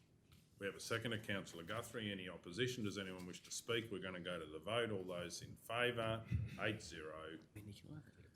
Okay. Applications through Regional Arts Development Fund RADF program. Councillor Hancock. I move that Council 1 endorse the RADF Committee's grant assessment recommendations for applications received under Round 1, 2020-21. We have a seconder. Councillor Taylor. Any opposition? Does anyone wish to speak? Yes, thanks, Mr Mayor. Please go ahead. Mr Mayor, I just would like to acknowledge and thank the community groups that have applied for the RADF funding. It's great to see that the community groups are taking up this opportunity to get grant funding to bring art and culture to our region. And I just want to congratulate them on taking the time and the initiative to not only come up with these wonderful events, but take the time to actually apply for a grant and be successful. Okay, great. Anyone else wish to speak? We're going to go to the vote. All those in favour? 9-0. 13.5, request for sponsorship, Roma and District, Eisteddfod 2021. I have a question. Has anyone got a question? Oh, no, I was just going to move it, so. Right, I've got a question. This one in the past, is this the one there was like a larger sponsorship that we've done in the past for this one? Yes, Mr Mayor, at times we have contributed more than they're asking for this year, as well as this amount. So we give in-kind assistance and other things to the Eisteddfod. It is a regional Eisteddfod. Yes. So schools from others come into Roma and participate. So I get your question. It's only $400, but generally we support this Eisteddfod in many other ways. But in this particular instance, they've only asked for the gold sponsorship. Because I seem to remember it was like 5,000 last time. So they've not asked for that, and No. they've obviously don't need it. No, we questioned that in the process of writing this report. It seemed like a small amount for such an important Eisteddfod, but that's what they're asking council for. Or something, yeah. Okay, please go ahead, Councillor Burkett. I'd like to move that the council, consider an allocation of $400 in the 2021-2022 sponsorship budget for goal sponsorship of the Roma and District Eisteddfod, which is to be held on the 13th and 15th of October 2021. We have a seconder, Councillor Edwards. Any opposition? Can I just ask, Please go ahead. are we needing to consider or approve it? We're talking $400. Yeah. Yeah, we're approving. We're approving it, but it's considering there. I'm happy to change that. Thank you, Councillor Guthrie. Right. Is the seconder happy with that? Yes. Righto. Does anyone wish to speak to it? Certainly believe this is a wonderful opportunity with so much involvement from the schools around the region and all the parents. Sorry, there's a reason for that wording because it's actually next budget. That's why I had consider, not allocate. Oh, right, okay. Budget. So it's just the upcoming budget, that's why it was considered. I'm happy for that rechange. Let's open that chestnut again. Well, let's see where we go today. We enjoyed it so much last time. How about we refer the item to the upcoming budget deliberations? We'll get some standard wording, councillors. It is a funny one, councillor, because it's not like other things we want to purchase, and it's an item we identify separately in the budget. This is a bucket of money that we use for that every year anyway. It's just a little piece of that bucket, so we just say it's going to be part of that. So it's not actually that request individually. It's we're requesting that sponsorship bucket, and we'll be allocating it out of that. So. Councillor McMahon. Mr Mayor, through you, I guess, if I read through it, probably tell me this, but are they, what I call them, the Roma District Eisteddfod, looking for clarification now, or it's just that the money will be there? Is that? Oh, they're looking for a confirmation from council that will be available. So, really, yeah, okay. And it's inappropriate for us to say yes because of the reasons we've just discussed, and pay it out of this year's budget because we're spending money out of this year's budget for something next year, which is against the Act as well. So I guess we can't, through you, Mr Mayor, we can't allocate it yet then because we haven't done the budget for the next budget. Is that correct? We've got to get, I'm assuming they want... When do they need the answer? It's not till October, right? Well, they're in their planning phase now. Councillors, we need to do some other budget amendments imminently anyway. Why don't we just fix this as part of the current year's budget? It's only a small amount, and just bring it back as part of the budget amendment. It works, yeah, we can allocate it, we can allocate it then rather than consider it. And then we're not dealing with future budgets, we're sorting it now and providing that. Let's give them some clarity that the money will be available. Because the other urgency is that there's 8 packages available. They're obviously trying to source the 8 respective groups that are committing $400 each. Yeah. Yeah. Exactly. We're effectively providing in principle support, and that the matter will be incorporated within our current year's budget. If council's This year's- upcoming budget review. Yeah, This year's budget? Yes. My question is, do we have that money in this year's budget? Well, that's what Because I I'm thought- saying, is that we need to do some amendments for other things. So there will be a supplementary budget review. So we'll just include this one in that, get it sorted. It's a relatively small value. They have certainty, and we're not tangling things up for a budget in the future. Do you want me to read? John, do what do that I say? again? Because it changed quite significantly. Kel, I'll let Kel finishes magic. The council provide in principle support for the request, and that the amount be incorporated in an upcoming budget review for the current year, upcoming budget review for the current financial year. You want to leave the $400? Yeah, I think it needs. Yeah, and that can go in brackets. So 20. And what it is, so that will give certainty to the officers doing the budget amendment. So it's just $400 for gold sponsorship of the, yeah.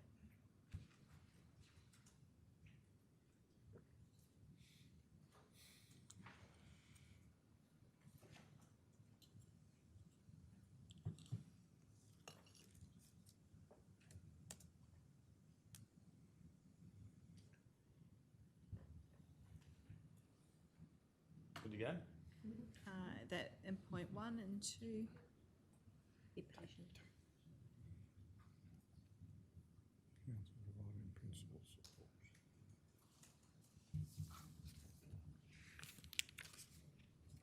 Okay, is the mover happy just to read that out again? More than The happy. new motion? I'd like to move that, 1, council providing principal support for the request. 2, the amount of $400 for goal sponsorship of the Roma District of Eisteddfod be incorporated in upcoming budget review for the current financial year. Now, is the seconder happy with that? Yes. How does that sound, Jed? Okay, Vote again or not? Through you, Mr Mayor, I think that's perfect, yep. righto. Any opposition? Does anyone wish to speak to it? As I was saying before, it's a wonderful initiative and it gives children from the Maranoa some encouragement and opportunities in Eisteddfod. And there's so many volunteers and parents and so forth that put it together, that any support that we can make available, I believe, is support well done. Okay, so on that note, if no one else wishes to speak, we're going to the vote. All those in favour? 9-0. Item 13.6, request for financial support, Queensland Ballet. I would like to move that council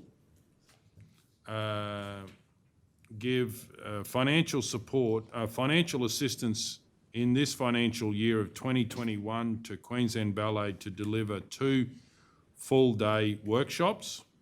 2, allocate funds from the Arts and Culture budget GL 2885.2001.2001 of up to $1,500. And then I'm going to change point 3 to write to Queensland Ballet and commit that council will budget for the subsequent 2 financial years the amount of $1,500 for each budget year. And 4, authorise the CEO to sign the agreement on behalf of Maranoa Regional Council.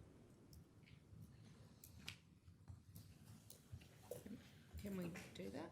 Yeah, so, well, we've had different advice, and obviously, what I'm saying is that we will budget for it, and it'll be up to the 9 councillors. I have seen advice that we can, and obviously we have to in some way, otherwise we'd never make a plan more than 12 months. And if you read the letter that they've asked for, they really need this commitment. The letter should be in here. Did the letter get in here? Okay, so there should be a letter in here that the letter says they really need the commitment to make it happen over the 3 years. Councillor Taylor? I just have a question. The workshops, are they free? Are they free to whoever they're going to do the workshops for? We're paying $1,500 for what exactly? I'll need to seek, through you, Mr Mayor, I'll need to clarify that. Were they free last time? Well, I don't think we've done a Queensland Ballet thing. How about we get a copy for all the councillors of the letter? I was about to say that. And I'll move we lay it on the table to later in today's meeting to circulate that information. All those in favour? 9-0.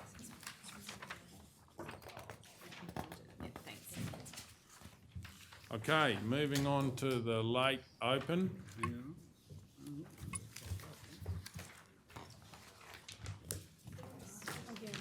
Hang on a second then, hold that thought. Hold. Ordinary late. You must get to the stage, surely. I'm not happy because it's been raised so many times, that's historic. Yes. We decide, I think we decided that I was gonna.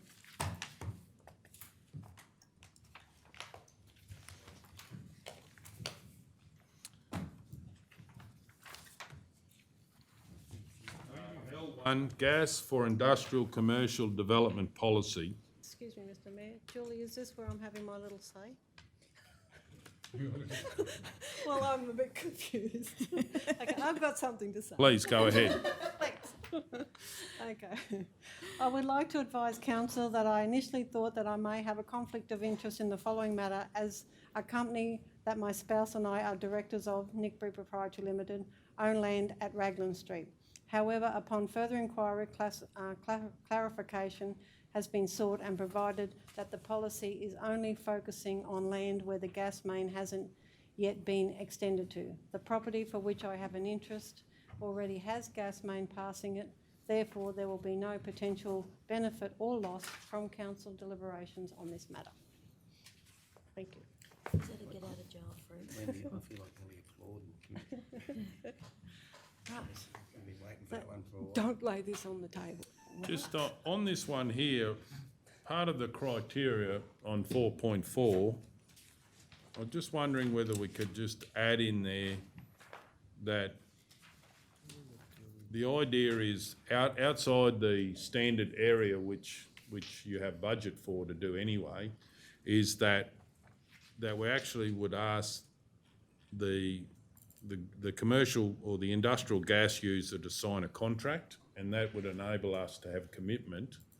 So whether we should have in there that it says here, council will not action the construction of the gas main extension until construction has commenced on the building, but we really need to be like 12 months ahead and say you sign a contract and then we will deliver the pipeline and we'll have the surety that you're going to use so much gas a year.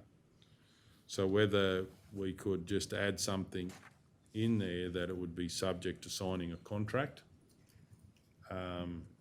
And obviously, well, what I'll be putting forward is we go out and actually advertise this, that we're offering that if you sign a contract, we've got very economical commercial industrial gas outside our standard reticulation area. Did you have any views on how to put that in there about a contract, or?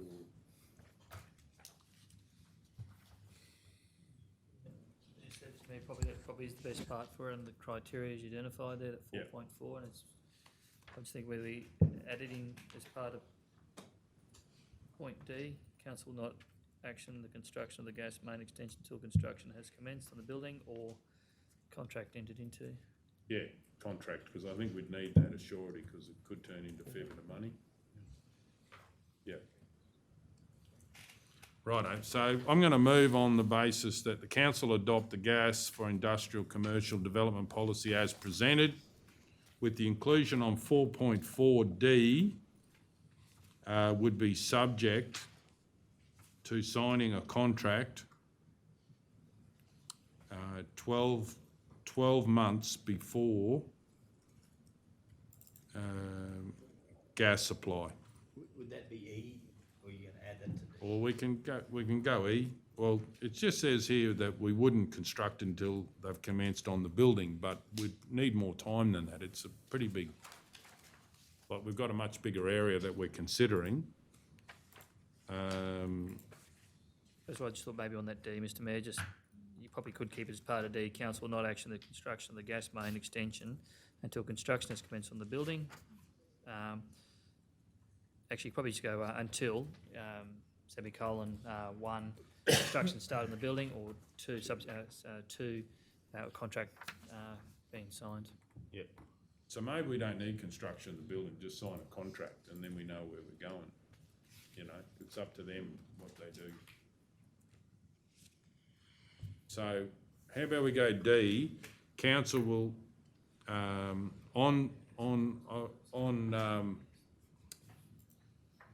what do we call the, council will not action the construction of a gas main extension until a contract is signed.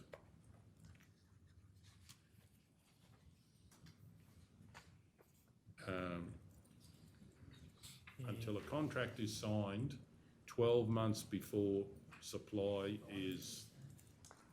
Again, we're doing some policy on the run here. Could you just maybe say, Mr Mayor, what's important to you? And then we'll go away and get some words that will hold it together.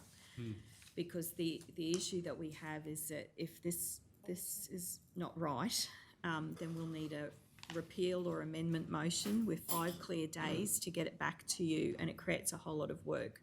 So, yeah, if you just say that it's important to you that there is security of that, then we'll just make sure that we've got all bases covered for you. Okay.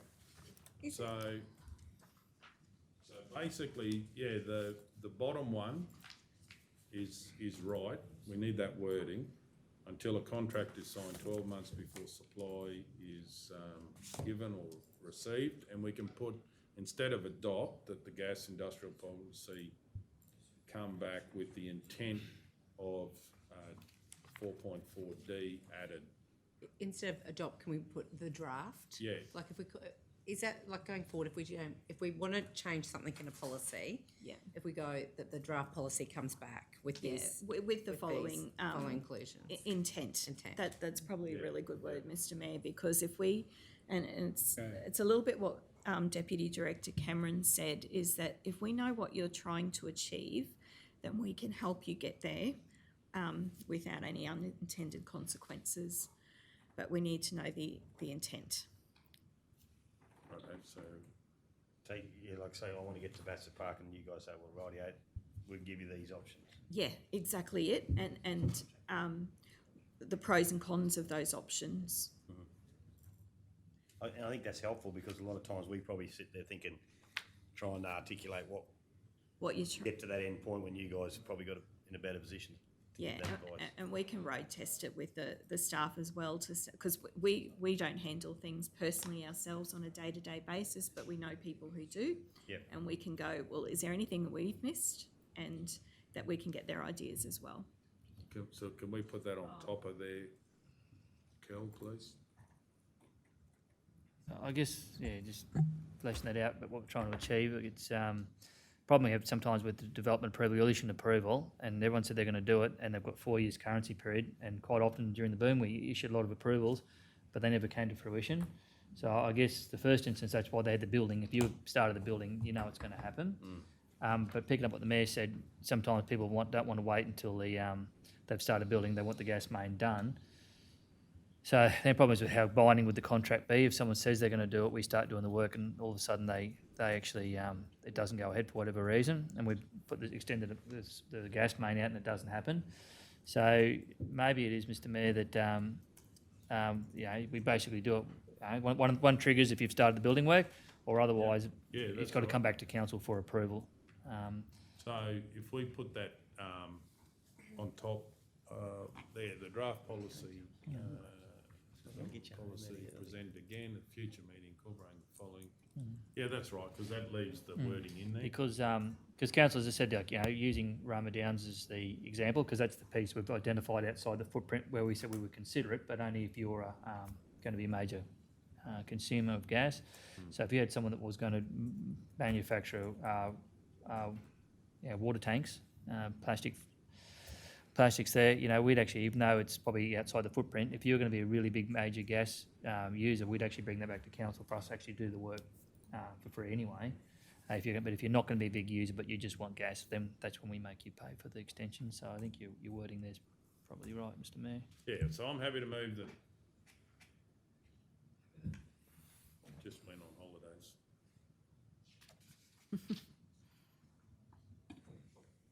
We're going to ask staff to take it away and read Yeah. Is there anything else that's important to councillors that you'd like us to, the Mayor's raised one thing, but is there anything else that you'd like us to consider?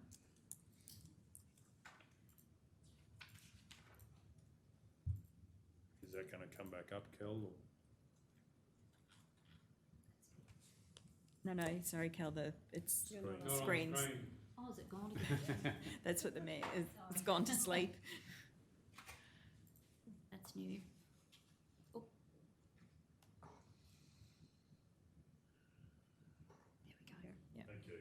I'd like to move that the draft gas for industrial commercial development policy be again presented at future meeting incorporating the following intents. Sorry, Mr. Mayor, could we say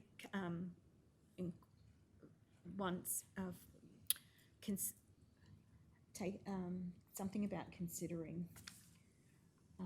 This is coming back again. Because there's majority of this policy is for inside the footprint. There's a lot of capacity inside where we will connect gas. So let's not just muddy it up, because this is just for those small exceptional circumstances outside the footprint. Consideration of the following intent. Consideration of the following intent. And we're only talking about 4.4. The rest of it's not changing. So. No, that's right. But just got to be careful that what we're putting in here doesn't, because there's two areas we're talking about. The area inside the footprint where we said if you're in here, we'll give you gas. Then there's this small area outside of that. The way it's worded at the moment is that's covering both areas. And I think the Mayor's intent is just to cover the area outside the footprint. Yeah, which I think is 4.4D, which is where we talk about that extra gas main extension outside the standard area. That the draft gas for industrial commercial development policy be again presented at a future meeting following consideration of the following intent, section 4.4D, until a contract is signed 12 months before supply is given. Kelly, Yeah, could sorry. I say It's just that it's covering both again. So that section 4.4 covers Everything. inside and outside the area. So we probably do, just to achieve what you're after, Mr. Mayor, probably need to actually say 4.4 D would be contract to sign. Or just following need to say outside consideration of the following intent pertaining to, could we limit it at pre that? So I think so. So 4.4A, B, C, and D, it talks about inside the area and outside. So the Mayor's just talking about outside the area. So if we're going to go 4.4D, you need to sort of For the area show that it's outside outside. the, Yes. what's the right terminology for What do you the call it? Is area? it, designated area or what would you put it?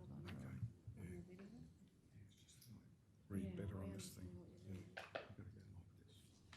Defined gas network area. Outside the defined gas network. Following intent for the area outside the defined, sorry, no, sorry.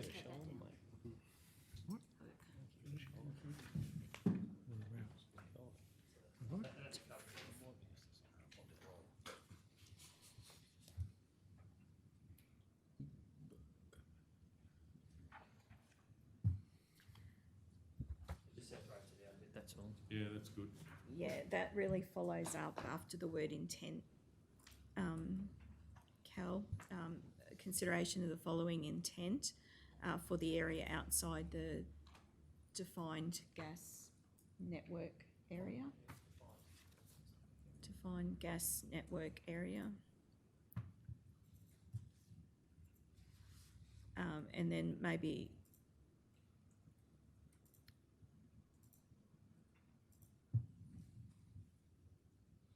and then we don't need the pertaining to section 4.4. Come under 4.4. That's a bit of a include, so. The area outside the gas network area. I think In 4.4 brackets, section 4.4. Yep. Yeah, need to identify 4.4. And then that's where it'll be. And then we can just take out That the wording D, is needed. and but then I'm just sure- leave till a contract is signed 12 months before supply is Can we given. just say contract for connection? Yeah. Just what the contract is, contract for gas connection or something?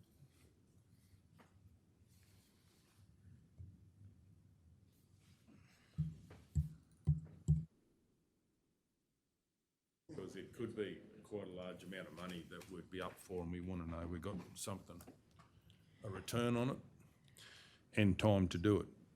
Okay, right, so I'm going to move that the draft gas for industrial commercial development policy be again presented at a future meeting following consideration of the following intent for the area outside the defined gas network area, section 4.4. Contract for gas connection is signed 12 months before supply is given.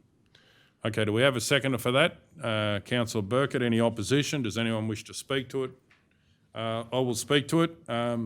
We have one of the natural benefits of this area is that we have quite a large gas supply, and this is about acting on something that in the past the state government has been keen on, which is to give gas to the regions at an affordable price, and this is something where council will be actioning that, and I believe in the future we should be promoting it and advertising and get business to come here, as energy costs are a major cost, and if it is more attractive, they can come to the Maranoa.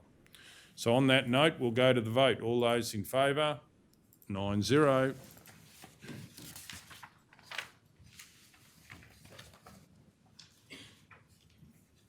L2, material change of use dwelling house domestic outbuilding, reference 2021/2283. Well, I've just got a question first. I have a question too. Oh, please. Go ahead. Councillor Taylor was first, To you, Mr Mayor. then Councillor O'Neill. Danielle, the recommendation is not to approve this.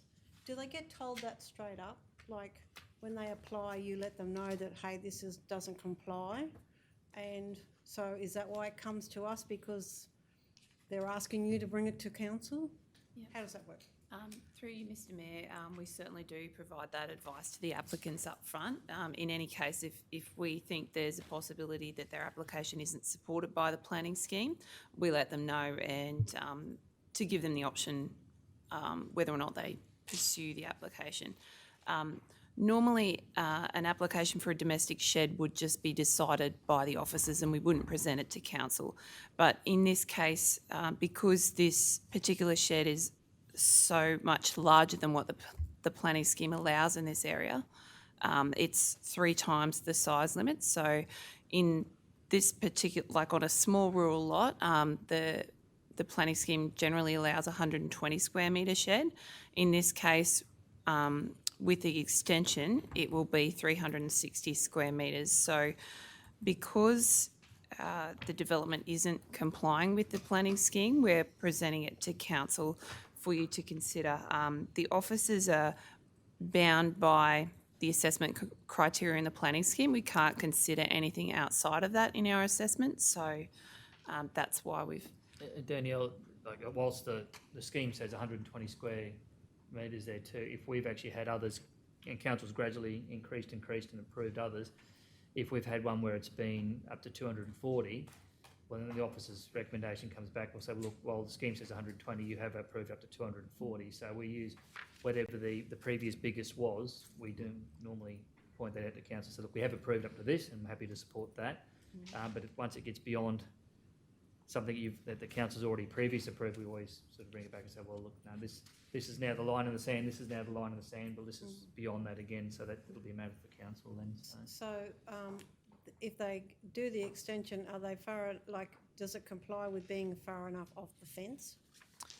Through you, Mr Mayor, it does. It will meet the setback requirements. So it's really, in this case, it's just the floor area of the building that doesn't comply. The height is fine and setbacks are fine as well. Thank you. Councillor O'Neill. Through you, Chair. Danielle, Danielle. It's a substantial size shed now. It is, in relative terms to what's there now, it's only a small extension. Like it's 20, am I reading this right? It's 24 metres long and they're adding 6. But it's the gross floor. The overall. It is the gross floor area that puts it over. So the existing shed was also oversized at 288 square metres, and that was approved by the officers. We approved larger than that on this size lot, but we're considering the shed as a whole and the scale of that in this location. So it's 72 square metres additional floor area. And I may have missed this, but what are they using the shed for? Through you, Mr Mayor, they have a car collection and other vehicles, motorcycles and things like that, they've said. And through the chair, the point in the report where it shares with us that they're at the very earliest likely to put an application in for a house in May, what bearing does that have really on? I mean, it's good to know, but does that have any So bearing sometimes if it's just a shed, council, and there's no house, there has been times in the past where, you know, when it's just a shed, then it gets used as a business. But when someone's actually living there and it's a house, you know, it is part of a domestic, it is actually used for domestic purposes. So if this application was post the building and or application of the dwelling, would that have any material impact to the recommendation? Well, the recommendation, council, is because it said, whilst the scheme says 120, we have previously recommended, was it 270? What was the size of the current shed there? 288. 288, because that is in line with, you know, council has a discretion to go beyond what's in the scheme, and we've done that many, many times, and it's gone from 120 up to, I said, 280. So we were happy to recommend last time, this is, whilst it's bigger than what the scheme says, council has approved up to that, and that became the line in the sand, the 280, so we were happy to recommend approval up to that. We haven't approved anything beyond that size, so you're going into, you're raising the bar again, but we as officers can't go outside of that. You know, we're happy to go beyond the 120, which is what's in the scheme, and we will go up to what you've approved previously, but when you go beyond that, that's a matter for council to take that step. If we were to approve this today, and Then we become your benchmark for our reports going forward. okay, so anything below that, it wouldn't come to council. Anything above that, well, we'd still come back to you because it's an oversized shed, but our recommendations would be. To do it. Okay, right. Makes sense. Yeah. So the question is, that 288 is in rural residential. Is it all rural? This block is zoned rural, but in our strategic plan, it's earmarked for future rural residential development. So there is potential for it to be subdivided into higher density rural residential lots. And the current size of those lots in that immediate area is more of a rural residential size anyway. So I think this lot's around 4 hectares in size. 4.5. Yeah. 4.05. So basically, the concern is that it's outside what's allowed in it, but it's actually in a fairly, it's earmarked for the future, but it's actually in rural at the moment. It is zoned rural. So rural is It's a small rural lot. small rural block, yeah. So this size shed may not be out of keeping in a rural, even though this is a small rural block of about 10 acres or something. Certainly not on a larger rural lot. probably expect that people would be building larger sheds like this, and that they would be further set back from boundaries because they've got more space, so they're not so dominant in the landscape and so close to other houses. If this particular lot did have a house on it already, like was already established with a residential use, which Councillor O'Neill mentioned before, we potentially may look at it differently. If you had a big house in front of the shed with landscaping and whatnot, it might not be such a dominant building in this location. Through Ms. Mayor, so Manager Danielle, so that could, down the track, if they go the next step, getting a house and do all that, they can come back and revisit this. Through you, Mr. Mayor, yes, they can apply at any stage. So with the original oversized shed application that we approved, we actually conditioned that they construct the house or substantially commence building works on the house within 2 years of that approval. So they're a bit behind with that. They've advised us that that's in progress. They're still working towards it. But they've gone to this stage now, for this set. Councillor McMullen. Through you, Mr. Mayor, council staff may not, is this one of the applications that are being presented? Have they purchased the property, or are they looking at purchasing it on the conditions of getting, on the provision the conditions get approved? Is that? Yep, through you, Mr. Mayor.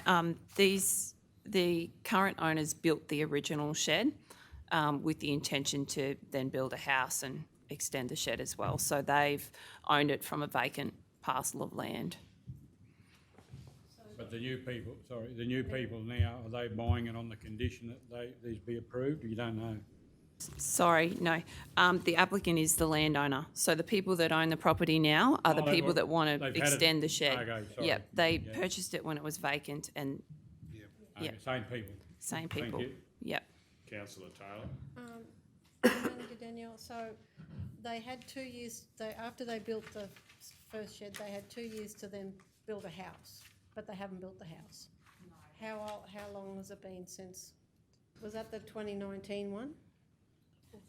Through you, Mr. Mayor, it was 2019 that we issued the original approval. Yeah, I can't recall the month exactly. I might have it there in October. So, yeah, we're not quite at that point. Not quite there, yeah.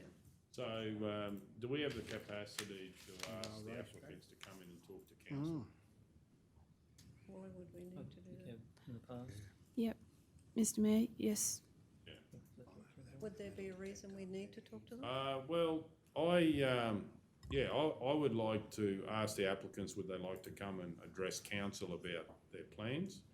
Because some of the issues that we could be concerned about may not be an issue, and some of the issues that might get sorted out to do with having less impact on the landscape.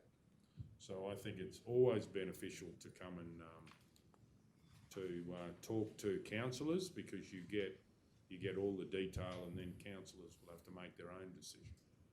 It may not be that there's someone willing to move. Yeah, exactly. Do it. Yeah. Righto, well. Mr. Mayor, Yep. a little bit off, can I just point something out? It's a little bit off page 11. For the people that aren't, can you see the old racetrack? It's been 50 odd years since that racetrack was used, and it still shows in the picture. Yeah, well, it's just a bit of 1969 since they raced there. Yeah, must be plenty of The racetrack was, hadn't? plenty of compaction. Well, I'd like to move that. We've said the title, so I'd like to move L2, material change of use, dwelling house, domestic outbuilding, reference 2021/20283, that the applicant for material change of use, dwelling house, outbuilding on land situated on 383 Corfe Road, Roma, Queensland 44, properly described as lot 276 S 4455, property described on lot 276 SP 271 326 be approved as Yeah, full stop. Now, so that's a dwelling house, but we're talking about a shed. What's the point there? Mr Mayor, the planning scheme has definitions for different land uses, and a domestic outbuilding is a building that's generally associated with a house. So that's how it's defined in the planning scheme. So that's the official description for what they're proposing to do. Right, yeah. And this would be connected, if this happens, this would give the standard that this would be to do with rural, because it is a rural block, isn't it? Well, a domestic outbuilding allows for storage of personal belongings, and being a rural lot, you'd probably expect some of those, they might have some Gotcha. equipment or... Okay, so I've moved that. Do we have? Mayor, just probably send Yep. a recommendation. Obviously, as I said to you, we, as officers, can only recommend what you Yeah. previously approved up to, but obviously we're always prepared as well there too, on the basis that council were going to approve it. We've just sent you the alternate wording there for that, because you will need to include some conditions as well, so. Okay, so Come we've through. got that there. I just sent it through then, councillors, yeah. Mayor, can I move we lay this on the table till later in the meeting to give us an opportunity to read those conditions? Sure. All those in favour? 9-0. There's just there, councillors, there's some standard conditions there, but obviously. Conditions there as well. Yep. Yeah. L3, nominations for a fossil emblem for Queensland. Do we have any questions? So what I'm suggesting is that we look at one of our 2 or 3 dinosaurs that we've had in the region that we could put forward, and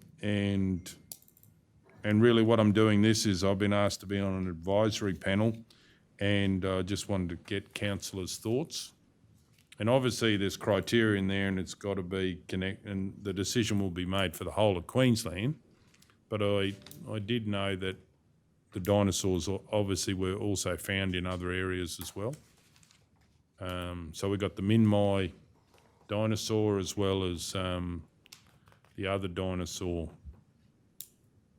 So, I was thinking if we find out which one has been identified in other places, if we go with that one, that might be more of a Queensland idea, because we can only put one in.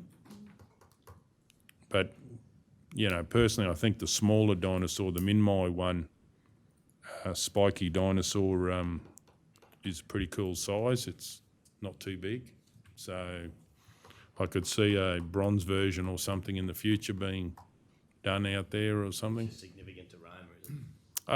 Well, but often it was said that one of the dinosaurs here was also found in other parts of Queensland, so, because obviously they're going to look for something for Queensland. Do we have any comments from councillors or? Should we say then not submitting a nomination, because that means we've got to nominate that fossil, so do we need to investigate that more to see which one, or you have? We got a time frame before the end of the month, so. 2 days. We've just got to go with one. Mr Mayor, the one out at Durham Downs Way, wasn't it the first It was, found? but And then it's reconstructed in the museum in Brisbane, I believe. The big one in there on the floor. And what is it? A dinosaur. That's a dinosaur. Yeah, I don't know what the proper name is, mate. Just have a stab, Yeah, mate.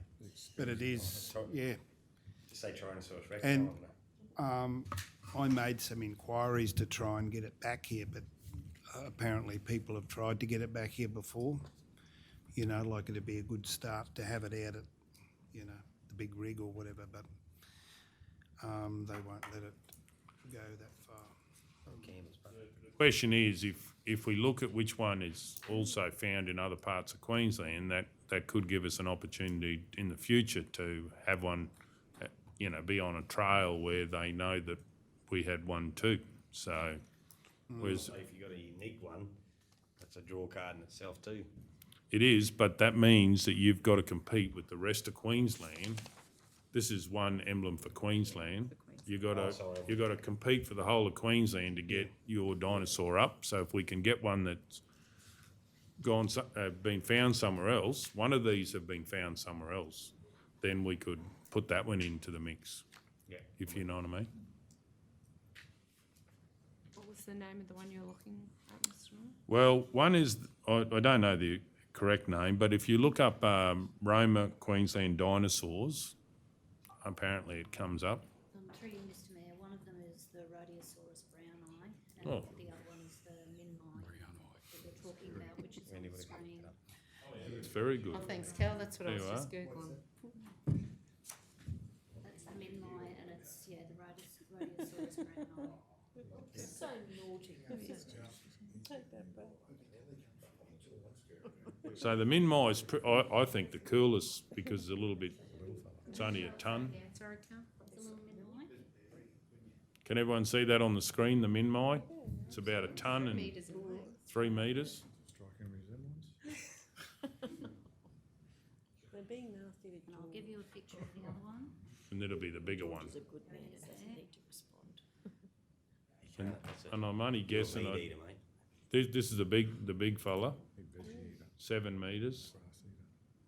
And the question is, which one has been found in other areas? Because we might be able to be famous with our shared dinosaur.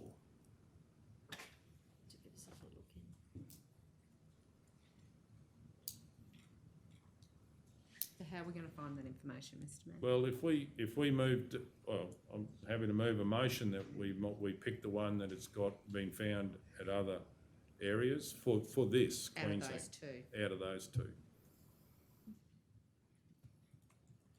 That must be why Lynn Kieski's always wanted dinosaurs on the highway coming into Roma. You wanted, No.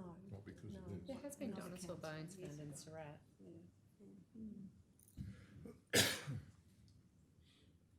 So, if this motion gets up, it would be the one that is found other places that we would put forward as our council's pick for the dinosaur. It doesn't mean we can't promote the other one, but it might have less chance of getting up unless they all want it. Because I'm sure that dinosaur belt out west will be hotly pushing their dinosaurs. And this actually came from, I don't know whether you got the letter in there, but it actually came from a petition that the Premier was petitioned about, that they should have a Queensland fossil. So this is the outcome of the response to the petition. Any other questions or comments? Okay, well, I'll move that council nominate Mayor Golder to be representative on the advisory panel to consider the, how do you say that? Could you say it, please, Kel? You said it well before. Rhodiosaurus brown eye. Just the brown eye. brown eye, that's. Or Minmi fossil, with the final selection based on the. Oh, we might have to rethink that one, Mr Mayor. I could Be just see it found now. in the Maranoa region and other locations as nominations of a local fossil for the fossil emblem for Queensland. So we're basically saying whichever one is more found in other regions, we'll go with that. Does everyone understand that? Okay, do we have a seconder for that? They're out of control, Mr Mayor. You pronounce it brownie. Okay, so Councillor Edwards seconds it. Does anyone wish to speak to it? We'll go to the vote. All those in favour, 9-0. Okay, moving on to closed. Small things, well, it's not small, they're dinosaurs, they're humongous. Really?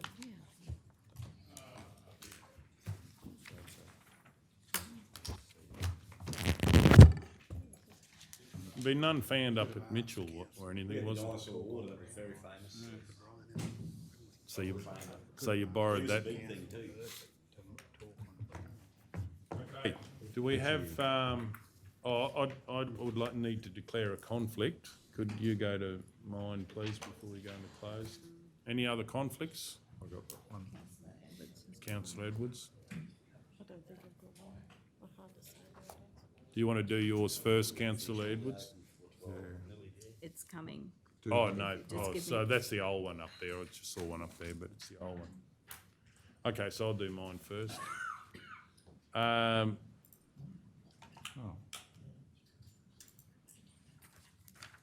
Has it got the C2 somewhere, Kel? Oh, that's it there, C2. C2. Oh, C2 there.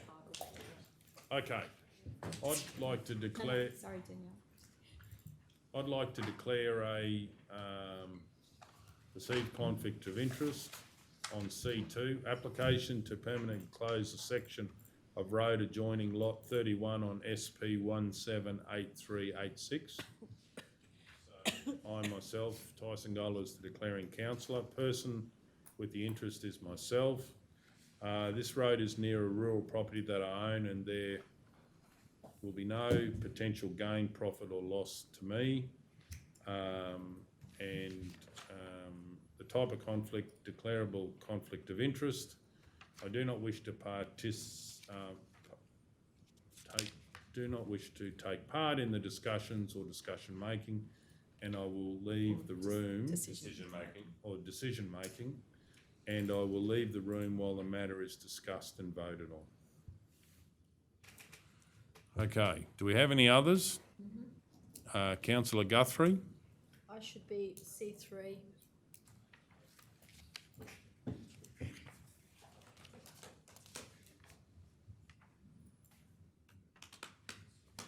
Thank you.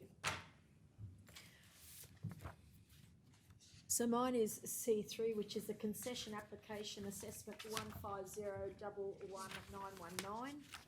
And the person with the interest is my son. And the relation category with the applicant is that my son is a close family friend of the applicant. The type of conflict will be a declarable conflict of interest.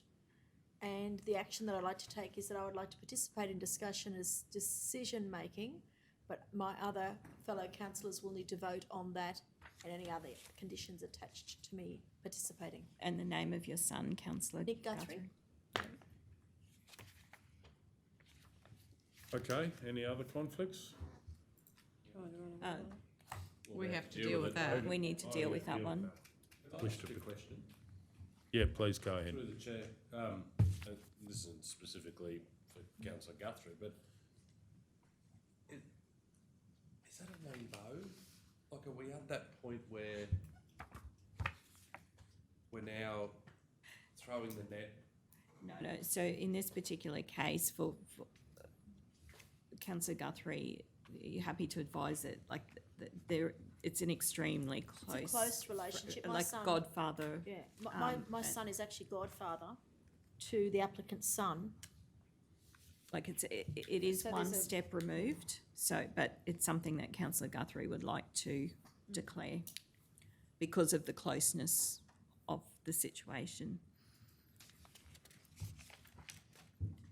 Righto, now we have another one, Councillor Taylor. Move that. Oh, that's right. Does anyone want to move on that? Councillor Taylor. I'd like to move that it is in the public interest that Councillor Guthrie participates and votes on agenda item C3 because a reasonable person would trust that the decision is made in the public interest. Do we have a seconder? Councillor McMullen. Any opposition? Does anyone wish to speak? We're going to go to the vote. All those in favour? 8-0. Okay, do we have another conflict?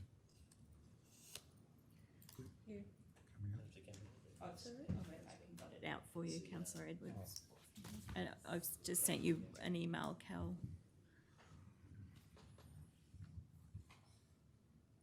Yeah. That's come out, isn't it? No.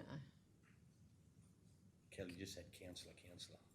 Yep, that's okay. It's all right, I know I'll she's fix pretty important, but call him councillor.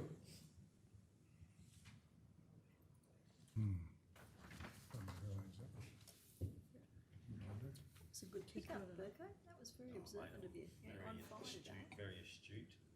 Very astute. There you go. Councillor Edwards. Okay, I have a interest in this matter. Item number LC2. Description is legal proceedings, reference 2013/18600 in brackets. Declaring councillor is Councillor Mark Edwards, party with the interest, person or entity, close associate or related party, myself. Particulars of the interest was a submitted to the original application by the company We Can Do Proprietary Limited, where it provided a written submission, an objection to the original application, and my action will be I will leave the room while the matter is discussed and voted on. And I'll be leaving the room on LC2 too, but I've already declared it before, so.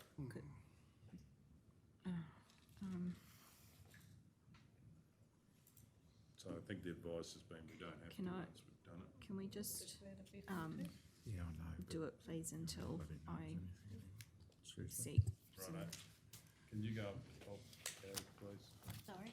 I'd like to declare a conflict. I'm just going to, sorry, on that, now need to find the mayor's. Got a sheet here, I can do it. Yeah, just being cautious, I suppose.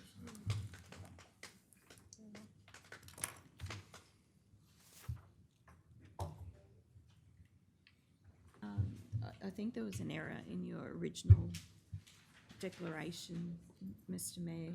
Can I just?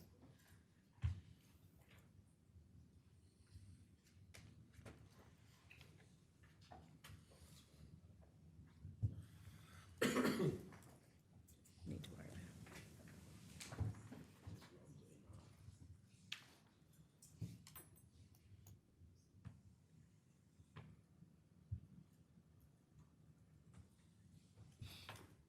There was the, Which one are we doing? I think we'll be doing confidence. Yep. Mr. Mayor, could you just clarify, because when we went back and had a look at the interests last time, I'm not sure it was exactly right, because you and Councillor Edwards are different. Yeah, different. Can you just describe in your own words what your involvement in the first one was? You, in regards to LC2, or you mean the first? LC2, yeah. So why you're wanting to declare an interest in that particular matter? So that's what the mayor. That's what Councillor Edwards was, but is. Yeah, well. It's so far ago I can't remember. So if Well, could we just change that? Yep. So I was I think I was involved in the appeal against how the about decision. Were you an appellant? Yeah, I think so. Because it's a different than just doing a submission, wasn't it? Yeah, correct. So because that's I what was Councillor an Edwards appellant. did. Yeah. For the original. Well, yeah, against the original decision would be right. That's what Could we change that? against the original decision. Against- Against the original. So no, leave the appellant. Sorry, Cal. For Yeah, against the original in decision, in the original legal proceedings. or in the original legal In the original legal proceedings. proceedings in relation to that company's approval. To the company's council approval it was. To the company's application. So basically, council approved it, and then there was an appeal after that decision, and that's what we've got to put down on paper. To the company's application. Whereas Councillor Edwards was actually before council made a decision. Yeah, he was a submitter, whereas yours, yeah. Where is this from? This is this. And then it's just C, singular company, C, Conditions. Y apostrophe S. Oh, yeah, okay, I haven't seen it yet. Yep. His development application, What's Capricorn got to do with it? the company's development application. Yeah, or the decision, really, wasn't it? The development decision. In relation to the decision on the company's Yeah. application. In relation to the decision on the company's development application.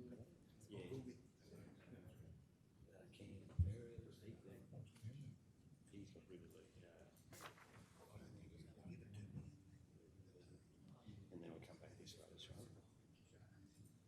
And you can put in brackets, yeah.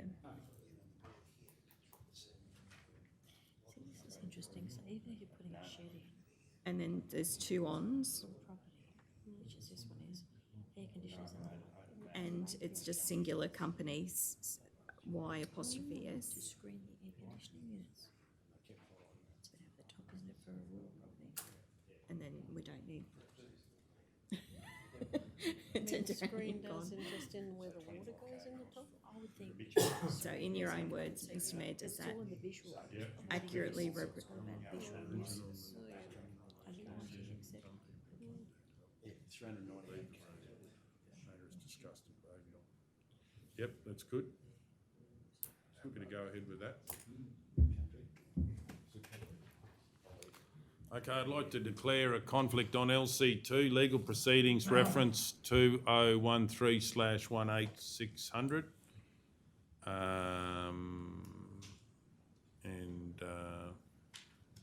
The declaring councillor is myself. The party with the interest is myself. Particulars of the interest: I was an appellant in the original legal proceedings in relation to the decision on the company's Weekend Do Pty Ltd development application. So it's a declarable conflict of interest, and I will leave the room while the matter is discussed and voted on. Any other conflicts, councillors? Righto, do we have someone to go into closed?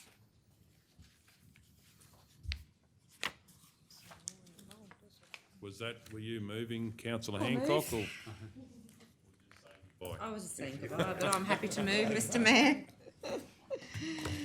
In accordance, Kel's got the wording. In accordance with the provisions of section 254J3 of the Local Government Regulation 2012, that council resolved to close the meeting to the public to discuss confidential items that its councillors consider it necessary to close the meeting.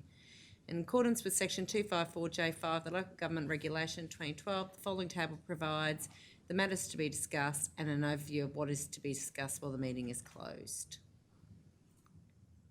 Are you wanting me to continue reading all Sorry, that? there was an updated copy. Cal, could you just remove that from the screen for a moment and I'll show you what.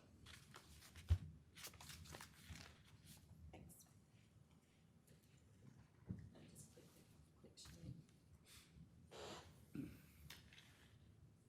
Sent another one.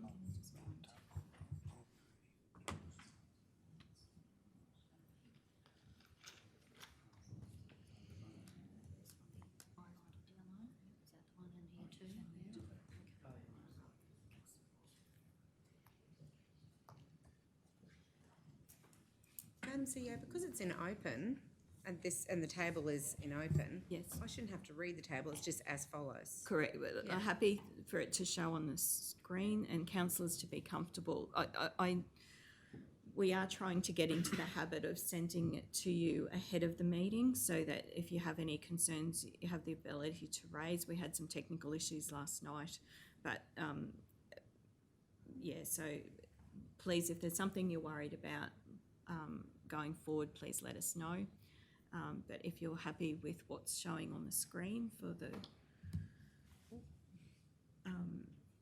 public gallery, which is empty today, at the moment at least.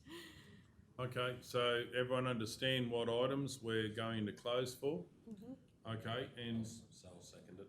yep, seconder, and, any opposition? We're going to the vote. All those in favour, 9-0.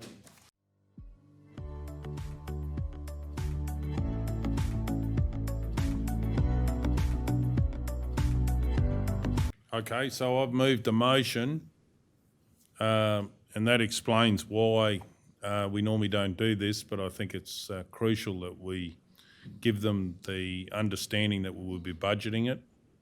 They are charging. Yeah, that's fine, but to have the Queensland Ballet out here, and it's compared to some of our requests, $1,500 is on the low side of some of our.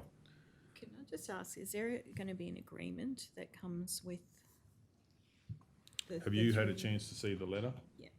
Yeah. Excuse me, Mr Chair, we definitely have been open. Yes. Yeah, and we adjourned and we're just starting up again. Yep. I was supposed to knock 3 times, I told them. So, It talks about to date, 16 councils have signed up for this tour. It was multi-year arrangement. Yep. So I think they just want to know that, you know, when they're planning things, that this is, and, okay, but let's do this one. So we're, item 13.6, request for financial support, Queensland Ballet. And I have moved, as on the screen, does everyone understand what that is? And do we have a seconder? Is there a seconder for this motion? Councillor McMullen. Any opposition? Does anyone wish to speak to it? We're going to go to the vote. All those in favour? 9-0. Righto, moving on from that. That's the last in that. Yeah. Was it two? Yeah, Sorry? 12.1. Did you say 12.1? But that's for a future meeting. Oh, another meeting, yeah. That's right. Yeah, We've done that already, haven't we? it's a future meeting. Future meeting. So on to closed. There was another one in the lake, wasn't L2, I think. L2. Page 10. Oh, yeah.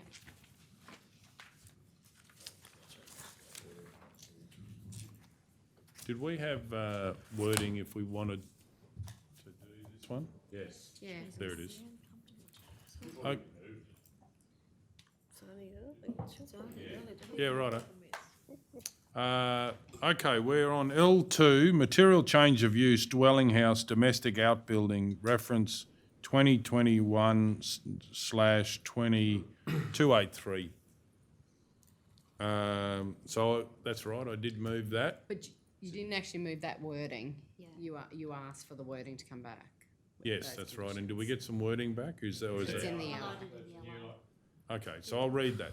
The application for material change of use, dwelling house extension to domestic outbuilding on land situated 383 Corfe Road, Roma, Queensland 4455, properly described as Lot 264 and SP 271326, be approved subject to the listed relevant and reasonable development conditions and general advice use. Number one, No, you don't need to read it all. No, we normally just do that. Just that's it. Because it's listed. Oh, as listed. As per, yeah, we have to see them all now. General, 1 to 29. Yeah, but okay, so We what got an would, email Rob, what would you like me to say? as per. No, you need to stop at general advice. General, Yeah. general advice, do we need to number the No, points? no, we've been down that road Right. before, no, and that's let's not do that again. that's So what we what- normally do, Mr. Mayor, is to Righto. stop there because it's an open. Okay, and I'm happy if everyone's here. everyone's happy with that. What's the use there? Is that needed? That's just the first heading of all the other things. Righto, and as listed. Do we have a seconder for that motion? Councillor McMullen. Any opposition? Does anyone wish to speak to it? We're going to go to the vote. All those in favour? 9-0. We need a statement of reason. Yeah. Yeah, I will kick off.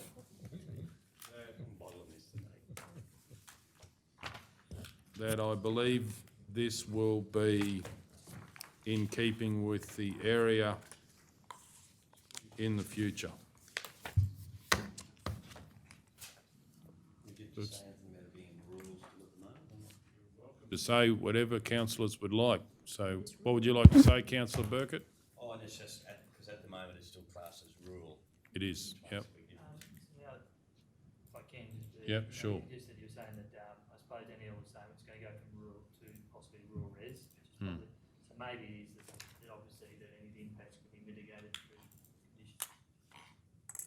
The conditions there, maybe that's the reason there is that obviously the scheme does say one way of dealing with it is by reducing the size, but another way you can do it is by conditions about landscaping and the like, and that's what you've done. So maybe it is that the development impacts of the development could be mitigated through Yep. conditions.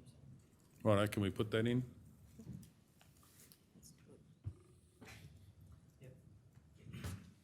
Anything else, councillors?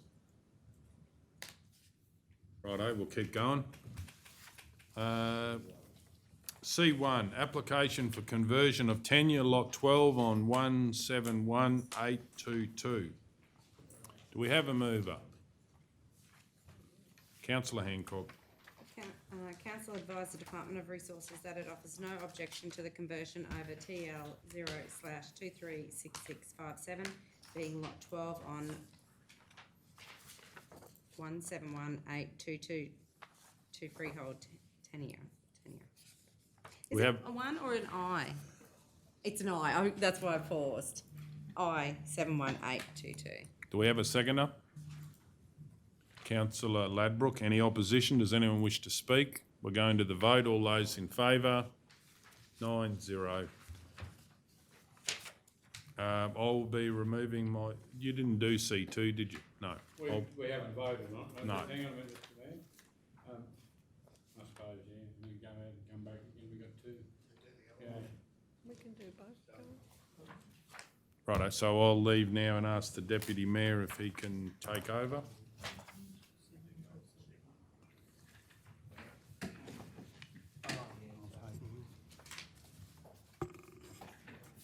Page 12. I know, but I'll take this one in case we decide to do both. Taking our legs, mate. Just gotta get rid of mine. You want me to go now? I'll go now. Next. Councillor Burke. Councillor Burke.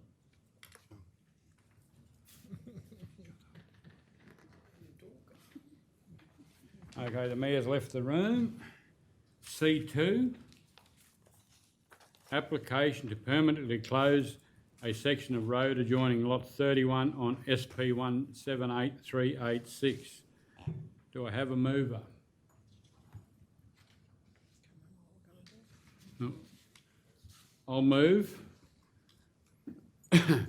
The council object to the application for permanent road closure of the section of road adjoining lot 31 on SP 178386 as applied, but offers no objection to the permanent closure of the road reserve dividing lot 31 on SP 178386 and described as running in north-south direction as per the diagram supplied in officer report, and the temporary closure to the road reserve dividing lot 31 on SP 178386 and described as running in east-west direction as per diagram supplied in officer report.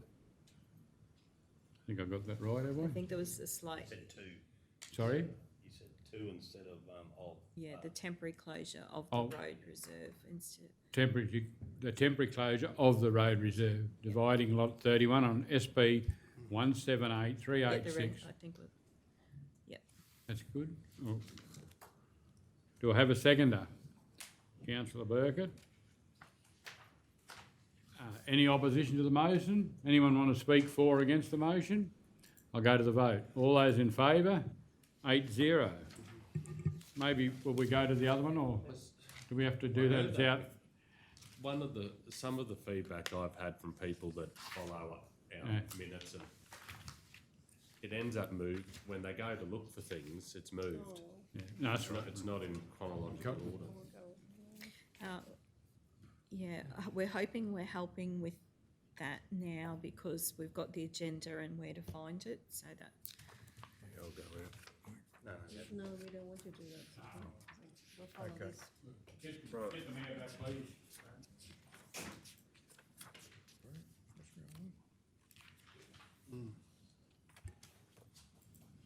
Only done the one.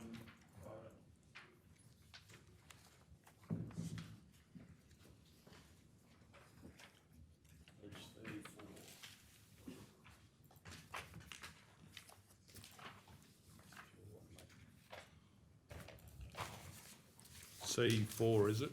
Yeah, 34. C3.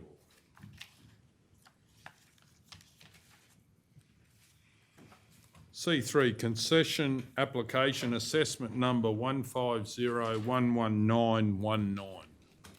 Do we have a mover?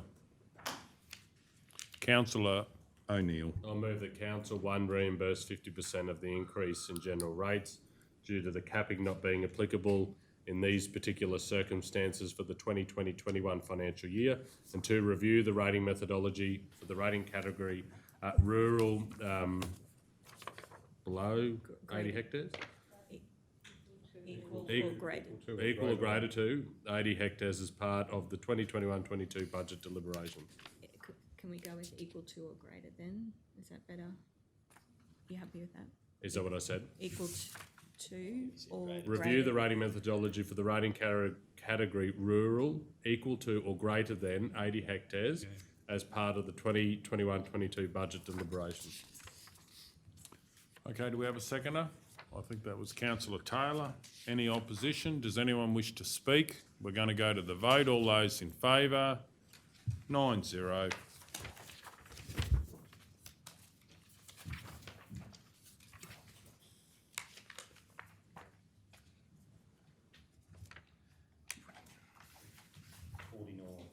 Thank you. Page 49, C4, claim for vehicle damage. Do we have a mover? Councillor Burkett. I move that Council 1 reimburse the claimant $680.81, being the cost to remedy vehicle damage quoted by Springfield Lakes Panel and Paint. 2, the claimant agrees to accept the amount of $608.81 from Council as a full and final settlement of all claims arising from the alleged incident in February 2021. Do we have a seconder? Councillor Ladbroke. Any opposition? Does anyone wish to speak? We're going to go to the vote. All those in favour? 9-0.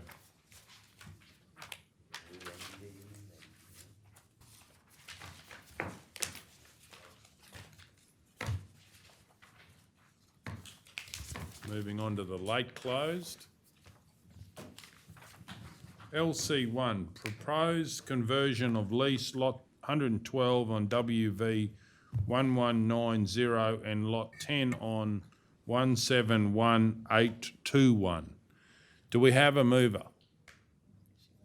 I'd like to move that council advise the Department of Resources that it objects to the conversion over TL 0/218008 being lot 112 on WV 1190 as the lease land or part of the lease land may be needed for a public use. Purpose.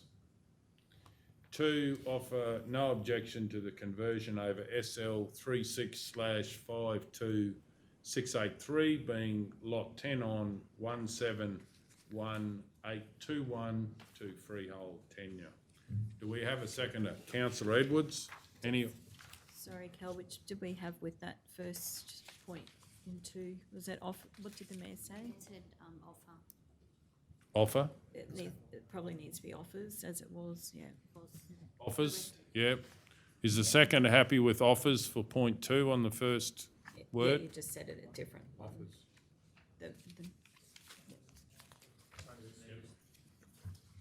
you say on that one, on lot 10, you said, I think it's 171821, I think it's I7182. Oh, is it an I, is it? It's an I. That is an I, it just doesn't look like an I. Right, okay. It was read out as one, so it's not supposed to say it's I. Okay, I'll read that. Offers no objection to conversion to the conversion over SL 36/52683 being lot 10 on I-71821 to freehold tenure. So the second, happy with that? Okay. Any opposition? Does anyone wish to speak to it? We're going to go to the vote. All those in favour? 9-0. Gotta go.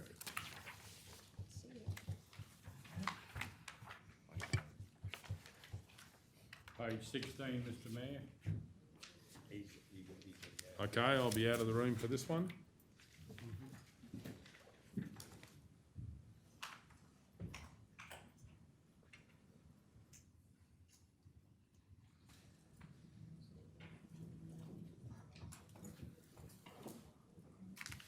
Okay, the Mayor and Councillor Edwards have left. Item LC2, legal proceedings, reference 2013-18600.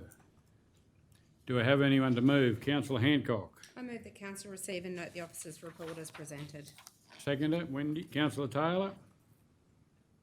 Any opposition to the motion? Anyone wish to speak for or against the motion? I'll put it to the vote. All those in favour? 7-0.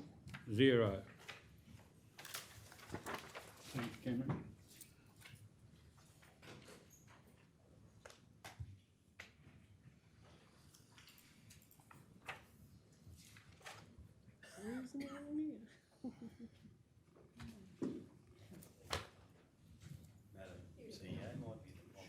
Sweet, no, Deputy Mayor.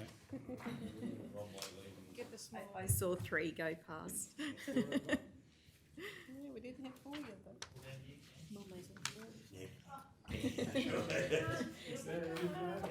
No pressure. LC3, tender 21028 mobile camp Hoganthulla Road project. Do we have a mover? Councillor McMullen. I'll move, Mr Mayor. Can we go up, please, Kel? Council 1, approve Wild Desert Proprietary Limited a successful tenderer for tender 21028, noting the tendered value of $169,660 inclusive of GST for a single site mobilisation over a 14-week high duration. 2, authorise the Chief Executive Officer or delegate to enter into a contract with Wild Desert Proprietary Limited, formalising the terms and conditions and form a contract by way of purchase order if the final terms are acceptable. 3, assign expenditure to job numbers 22134 and 22135. Okay, do we have a seconder? Councillor. Sorry, can I just double check Sure. something, Mr Mayor? Those, they're work orders, aren't they? Are they for the project? Oh, Expenditure Signing. work orders, that and that. We'll have a think, councillors, whether that's needed going forward, but can also just remove the sense off point 1 as well, Kel, thanks. Sorry, remove the what? The sense, point 0, yeah. Oh, okay, yep. do you want me to read that? No, long, if you're happy for us to use the word work orders Yeah, no, I'm rather happy, than, yeah, that's than fine. job Just- numbers, yeah. For the Okay, well, Councillor Edwards seconded that. Any opposition? Does anyone wish to speak to it? We're going to go to the vote. All those in favour? 9-0. We will need a statement of reason. Well, I'll kick off by saying develop competitive local business.